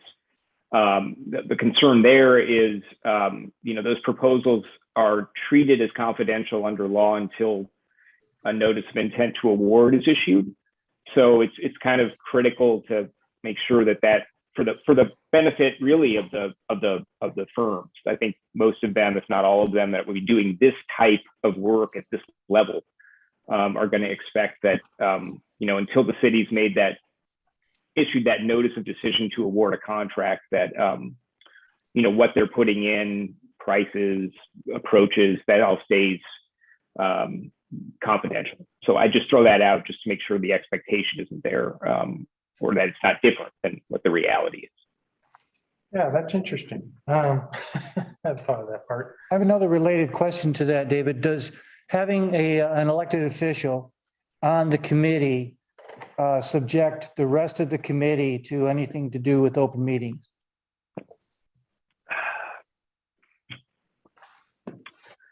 I don't. I think if it's structured in a way that I don't think so. Okay. It's close call, because there are times where certainly a committee that has a duty to do sort of collection of data and report all of that back with a recommendation, which is kind of what's happening here. That potentially makes that a public subject to the public meetings law. It's a great question, Bruce. I think, as far as like the committee as was proposed, I've never seen that where it had to be a public meeting situation. Yeah, well, that wouldn't be, particularly because it's not, that's being something that is, in essence, you're forming the staff recommendation. Yes, the council's blessing it, but it's really at your discretion. I mean, the reality with the RFP, and I don't claim to know enough about the particulars of the city's processes. Ashley obviously does the majority of the legal work for the city, but in most instances, putting out an RFP is something that staff routinely does in a lot of our communities on its own. They have the authority to do that on their own. So I look at this, and I understand why perfectly well, that this is one of those projects that Bruce wants to make sure the council, is supportive of, with the language, et cetera. It makes a lot of sense why this particular RFP would go before the council for its approval. But in a normal situation, that's another reason why I think you don't run into these public meeting issues, is because, oftentimes the only element that a council or a governing body would be involved in is really at that point, kind of at the end of it, where staff would say, okay, we've gone through and we've done this RFP, and we've come up with this firm as being the one we're recommending for award. And naturally, sometimes there's questions that elicits, but that would usually be the extent of the governing body's role in most of the examples that I'm familiar with. So was there an answer in there? The safest piece, I would say, is to not, that you run the risk of the issue with public meetings, and whether having a counselor involved can get tricky based on how that committee is established. So what I'd want to do is go back and look at some of that law before I say for certain that it is not going to be a public meetings issue. I had not thought of that until Bruce raised that. So it's a good question. We should certainly make sure that by adding the mayor or adding a counselor, that I'm assuming, I think it really kind of undermines the process if you are then having to have all of those as public meetings. I think that would be a problem for a lot of firms, quite honestly. Agreed. I have a question or comment. If a council member, let's say the mayor, came in just for the interviews, I don't see how they could also participate in the the scoring, because they haven't heard everything else. So if they come in just for the interviews, what do they do with their opinion of the interview? I don't see where that goes. I'm trying to figure that one out. The way I would see it, David, is that if the mayor came in and sat through the interviews, the mayor would give his impression to the members of the committee. And that's it. Wouldn't participate in discussion or whatever, say, you know, I'm sorry they didn't say this or whatever. But I think that the not being involved with the discussions and all that kind of stuff, I think is important without it becoming him becoming a member. Yeah, I mean, that's, I think that the scoring piece, and then as you add on that element of, you know, at what point does the role become something where it ultimately may kind of turn it into a public meeting? I'm just gonna have to look at that. It's been a while since I've looked at cases that have analyzed that. It just doesn't happen that often. I got to be honest with you. So that's part of the Isn't it reason. if there's only one person, that wouldn't be a public meeting? Yeah, so David, this is Ashley. So I have the public meeting manual open, and I tend to agree with you that, you know, if the council's delegating authority to one of its members, then, you know, that member alone wouldn't constitute a quorum for it to make it a public meeting. You have to have, you know, two members of public body to have a quorum. And non-elected officials wouldn't count towards the quorum number to make it a public meeting. So I think we should definitely look at it and get a clear answer, because it doesn't come up a lot, but that's how I have. Yeah, it's that issue. And we won't, if we're coming back with this, we don't need to get into the nitty gritty here. The issue is there's another set of, when you appoint a body that can then be authorized to make recommendations back to the governing body. Right. That body itself can be its own Public, yeah. Yeah, be subject to the public meetings law. And that's the part that gets fuzzy. Which I want to avoid by not having you approve the committee as proposed. Because that does make us subject. And yeah, the other thing is, if the council person would be more as a witness to the interviews and retain their comments until it was time for the discussion with the council. Is that another? I think that I'm actually, I appreciate the idea, but I am, because I understand that the RFP is a staff decision to present to us their choice. It's not our choice to pick one of 4 or 3 firms. Staff picks a choice, brings it to us, and we say yes or no. But it doesn't have to be a city councilor. It can be. It could be another. As Parks and Community Services person, because because it is a park. I mean, it doesn't have to be a city council, doesn't have to be an elected official on that. That's why I nominated Bart. well, David Veneta is on it too. But he's not. He's an architect, but he's representing himself as an architect. He's not representing himself as a resident, even though he is a resident of Tolavana Park. Right. He's representing himself as a professional. I want to see somebody who is, you know, like Barb, or somebody who is representing the residents, not on a professional level. But somebody is going to use the facility as a resident. I'm not trying to keep anybody out of the process, but what I don't want to do is gum up the process somehow so that somebody that didn't get the job could say that we didn't follow the process of the law. And an example is that if we have 5 people that we said are appointed to this, and these are the ones that are going to make the decision, and then we add a 6th to potentially influence that decision in a particular way, I don't know, unless David says it's no big deal, or it is, but I don't want to create a process where potentially somebody can challenge and say, well, I wasn't selected because I never buy art at Sam's. So I just want to be very careful. I mean, this is a very controlled process through the state. And I want to make sure that somehow we're not getting, well, you can shake your head, but it is a very controlled process through the state. Okay, does the state require a 5-member committee? Is that what you're saying? We could have less members. We could have more members. I'm saying that we're doing, because this is a bigger project, I wanted to have 5 on. And I thought that selecting David would be a way to go ahead and have the community represented.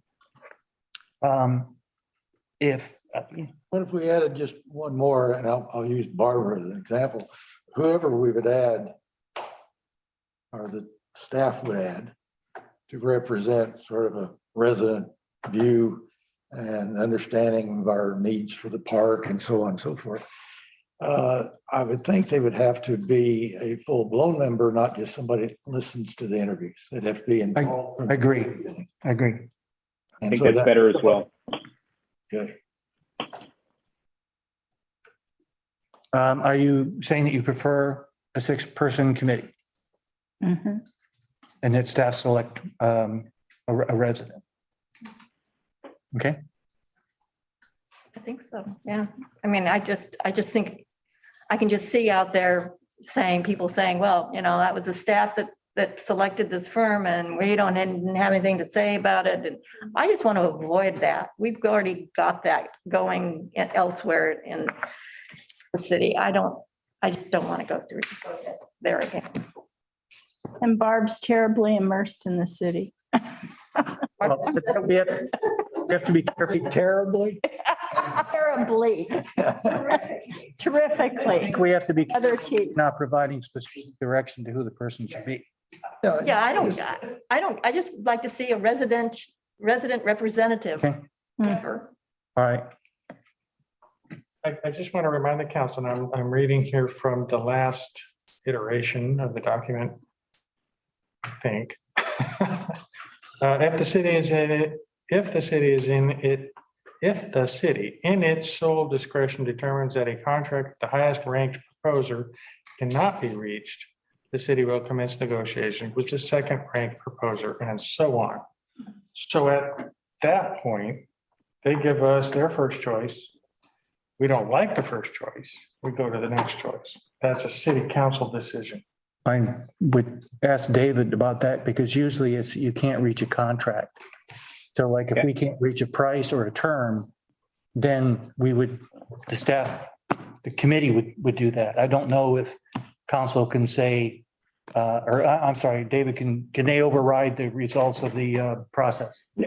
So no, I mean, the way that it's written now is that the committee is going to rank according to the standards, the firms that apply, and we'll identify who's the most qualified based on those criteria. We'll attempt at that point to negotiate a contract to present to council for approval or denial. I mean, that's just the way this process works, and it's the way that state law lays it out. And what's happening at that point is really filling in the scope and the cost. And so council's option at that point, when the committee and staff comes back and says, this is, the most qualified firm, we reached an agreement, here's what the terms are, here it is. But of course, council can say, no, we don't want to enter into that agreement. That's always council's prerogative. But at that point, then I think we'd be looking back and saying, okay, either reevaluating somehow, or if there's a basis to go to the second firm, then the committee would do that with firm number 2. I mean, I'll tell you, I've never seen that happen. Usually that's why these things are so specific, and probably for some people, it seems a little bit of a turnoff because it seems so legalistic and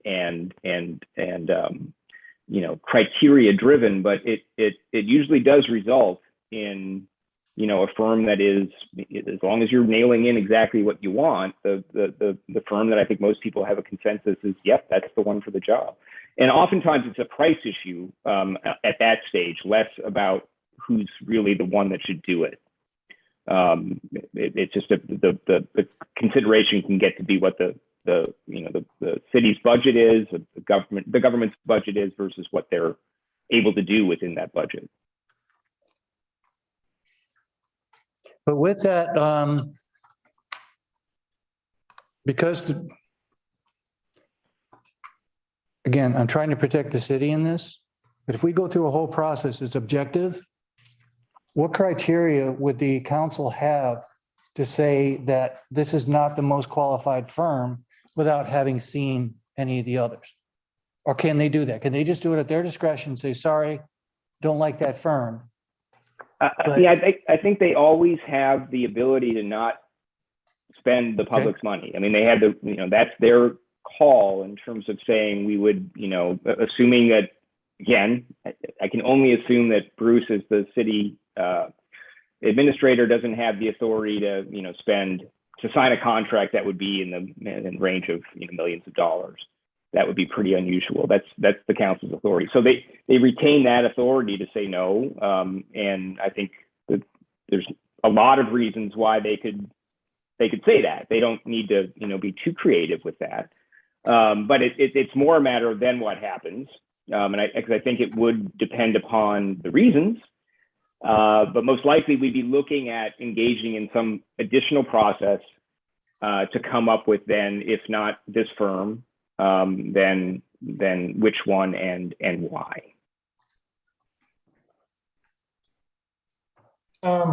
Yeah, and that brings me back to why don't we have an RFP that shows better what we want? So let me throw out a scenario. Let's say a firm is selected by the reviewing committee based on the criteria that's in the document currently. And it comes to the city council. And my first question is, how do you handle a park situation that has archaeological history involved? And they respond saying, I have no idea. We've never worked with that. I don't want to work with that. That's reason for me to say I don't want to work with that firm. Why don't we have a criteria in here that alleviates that question before it even comes back? So that's my ultimate issue is we've got 4 very good criteria that are essential for hiring a competent firm. We have no criteria that tells the reviewing committee that these people understand the key issues that the community wants. Mm-hmm. So I think sometimes with these, it's a real balancing act.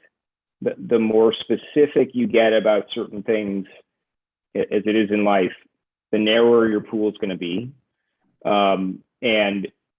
So with respect to this particular issue, I think the way it was structured is to say, give examples of 3 projects that, at least 3, that are similar in nature to the description. So it would involve, ideally, work in an archaeological context where that's been a priority.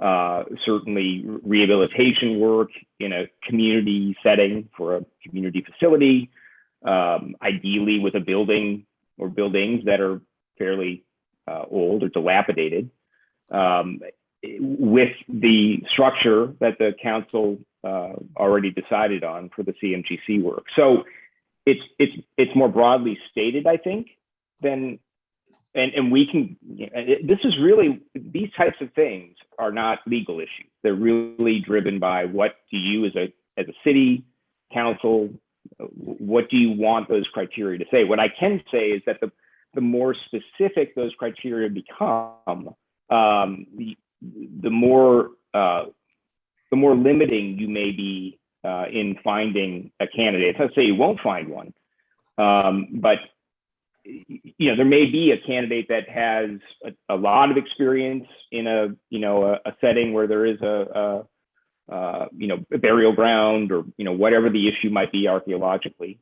but has no experience in doing, you know, community center or rehabilitation work. And you get another candidate that doesn't have a lot of experience in a you know, archaeological context, but has a ton of work, you know, doing rehabs for public projects that are meant to be, you know, community centers. I mean, I could think of some firms right now that do that. So, and they may very well have also archaeological kind of experience. I don't claim to know their whole portfolio, but that's, I think, why it's not done so specifically. So you haven't inadvertently backed yourself into a corner to say, well, there's really only one firm, you know, that meets these. There's usually competing, or at least not competing, but there isn't typically, in my experience, one particular issue. And if there is, then let's get that in there. I mean, I want, you know, this is your project, absolutely. And if that criteria is sort of uber alles, you know, we got to make sure that's in there. It's just, I from my experience and my own way of kind of watching these things play out, sometimes that can be limiting when you don't want it to be.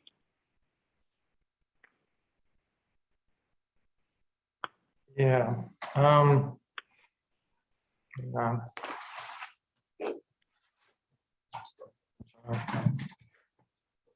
don't know if we have to make the decision tonight because we're going to be bringing this back. So it's whatever the council wishes. I just hope that you understand that staff is not going to go out and bring somebody in that is not going to do a good job. Our reputation is on it. We've got to manage it. I know that there are, well, I'm just going to just leave it at that. Are there any other questions or suggestions for the RFP?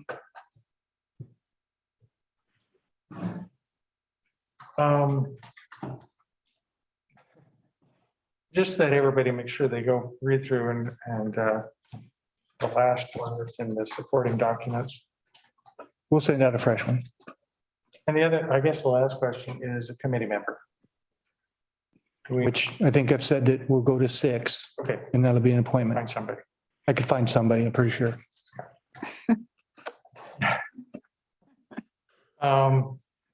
At that point, do we want to have a special meeting at some point sooner than the next council meeting? Just to get this moving? I won't make a date yet because obviously they need to work on it a little bit and you need to read it and get some information back to them. But what I'm saying is, if we can get stuff collected and put together, maybe the week before or whatever, I don't know what. Week before what? You mean the week before? Before the next council meeting. That would be Thanksgiving week. Is the week before the next council meeting. Yeah, which is week after next. Yeah, and this, I don't see a long turnaround time for us this time. So we'll just get it to you as quickly as we can, and you tell us when you want to have a meeting. Can we just go ahead and schedule like next Tuesday? Sure. I don't know what else is on the agenda. The date on it. I gotta count it. Next 16th. I have the Clatsop Association of Realtors, elections and dinner. The 16th. Wednesday? 17th. I thought he said Tuesday. I know, I'm No, asking I'm just Wednesday. saying, Oh, go ahead and pick it. 17th, fine. Oh, I don't think I can make it anytime next week. You gotta I've got get rehearsals. her, yeah. I can make it earlier in the day. I just can't make it at 6. Well, if it was Wednesday, that works for me. I can do earlier in the day, but. Yeah. Okay, yeah, Wednesday. I can do next Wednesday.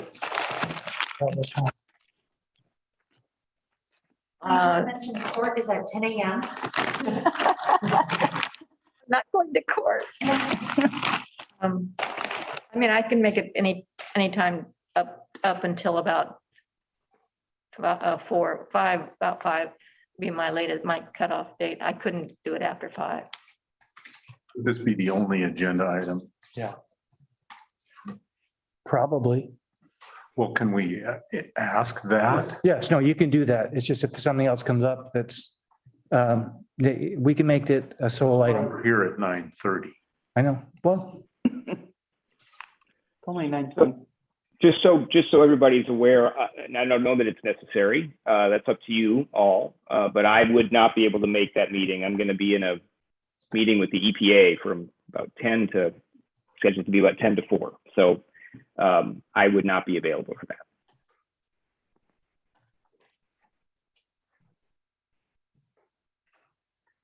If it's one item and hopefully it's all fairly well sorted out, it shouldn't be more than Their just work's done. accepting it.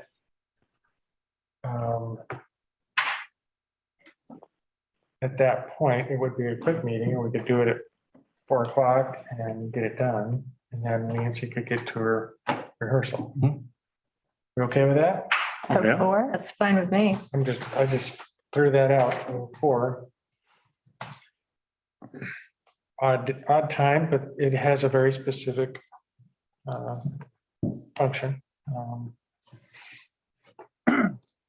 I guess I would leave it to staff to tell us that if the comments that you get back from folks reading the current document are more dramatic than you think 1 hour's meeting might take, you need to let us know. okay. Okay?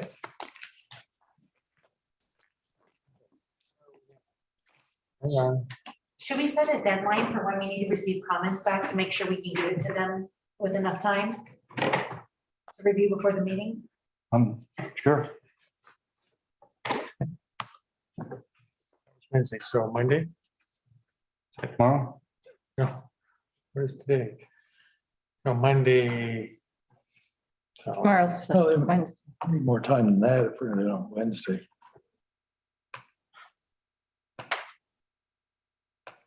Doesn't matter to me. I don't have any additional, not satisfied with the way it is. So.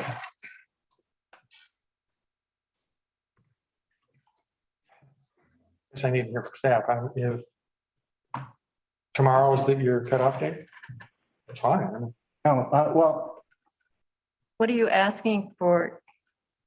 If you have questions. If you have comments on the Comments. Well, Correct. not tomorrow. I mean, we have to read it tomorrow. Yeah, exactly. Here we go Friday, again. no, I'm sorry. To my mind, I don't think you should have a cutoff for your comments. It's just that, get them to us as soon as you can. I'll try to get you the document by Friday. If comments come in after that, well, actually, probably we can get it to you tomorrow. But if comments come in after that, then we'll send them around and then somebody says, I think this is going to take too much time, we'll cancel. And if we'll have however much time you give each other to get your comments in. okay.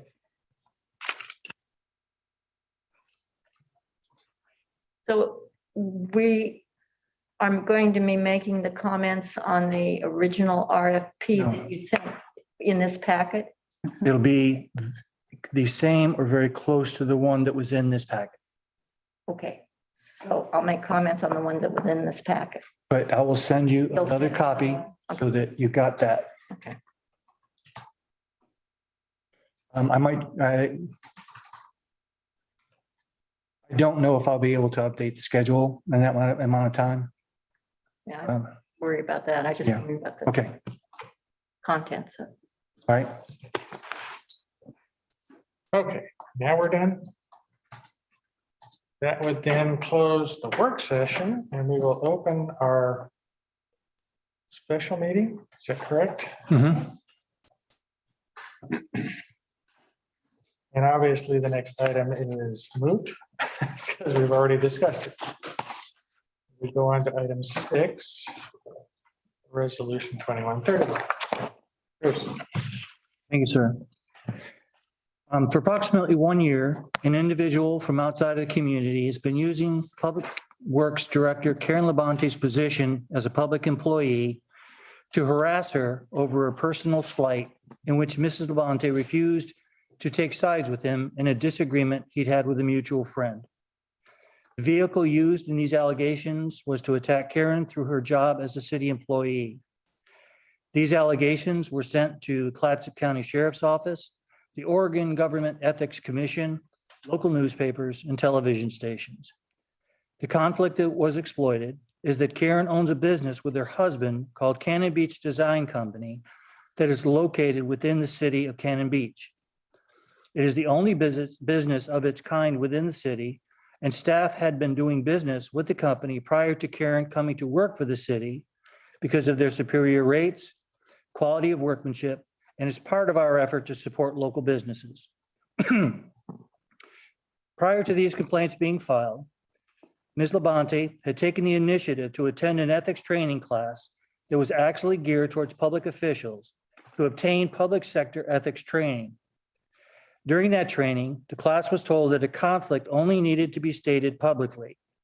The training did not discuss that there was a more stringent requirement that public employees are also required to put conflicts in writing. No one on staff, including me, was aware that there was a different standard for staff who had a requirement to also put conflicts in writing, and certainly not every time a transaction occurred. Because Karen had made us aware of the conflict earlier, the city instituted procedural changes that insulated Labonte from being involved in these transactions. Excuse me. On October 22nd, the Oregon Ethics Commission approved a stipulated final order signed by Karen Labonte to close out a series of ethics complaints filed by the former acquaintance. The conclusion in the Oregon Ethics Commission's stipulated final order is that Karen, on at least 13 occasions, did not notify her supervisor in writing that the city was doing business with a design company owned by her and her husband. That's it. 13 times she did not notify her employer of the conflict in writing.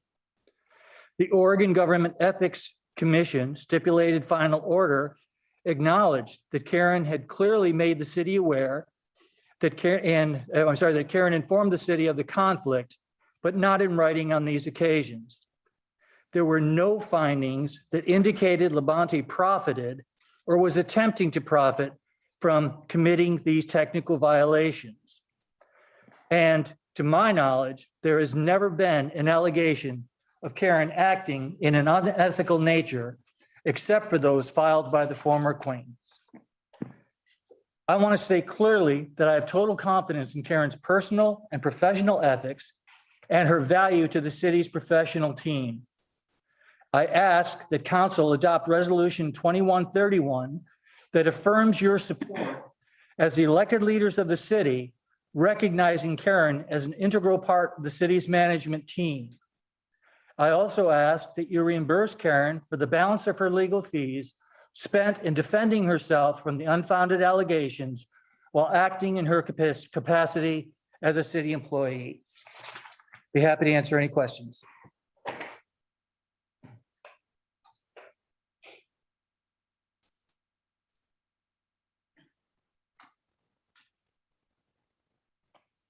No questions? This is more of a comment than a question. When I called the Ethics Commission about compensating employees for ethics violations, I was told that as of January 2022, under Oregon statute, that no city would be able to pay for public officials or employees ethics violation fines, which we are not. Karen is paying the $1,000 fine. Agency also said that in the employee's compensation package, that legal fees could be covered. The existing compensation package for Karen Labonte offers to pay the maximum amount as stated in resolution 2131 of $7,500. I cannot in clear conscience authorize another payment of $8,000 more towards legal expenses, which would actually be coming from our citizens' tax dollars. This sets a bad precedence to pay for employee ethical violations over and above what is covered by insurance. Next year, I recommend that we invite the Ethics Commission to provide an ethics class for all employees, committees, commissioners, and council. We really need it.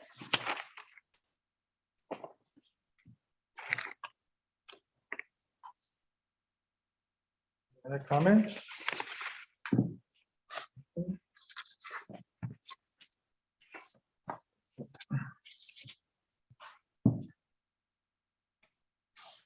Okay, we have a resolution to do this. So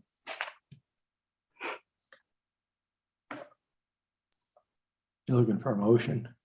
I guess. I move to adopt resolution number 21-31 for the purpose of supporting Public Works Director Karen Labonte and reimbursing legal expenses. Can we have a second? A second. Okay, we have a motion to support, reimburse. Any other comments? Mayor, Bruce? support and reimburse. That's what I said. And then you said reimburse. Support on what? Support and reimburse. It's not just a question about the funding. It's a statement of support. That's what I, Both in the resolution. yeah, that's what I said though. Okay, so Mask.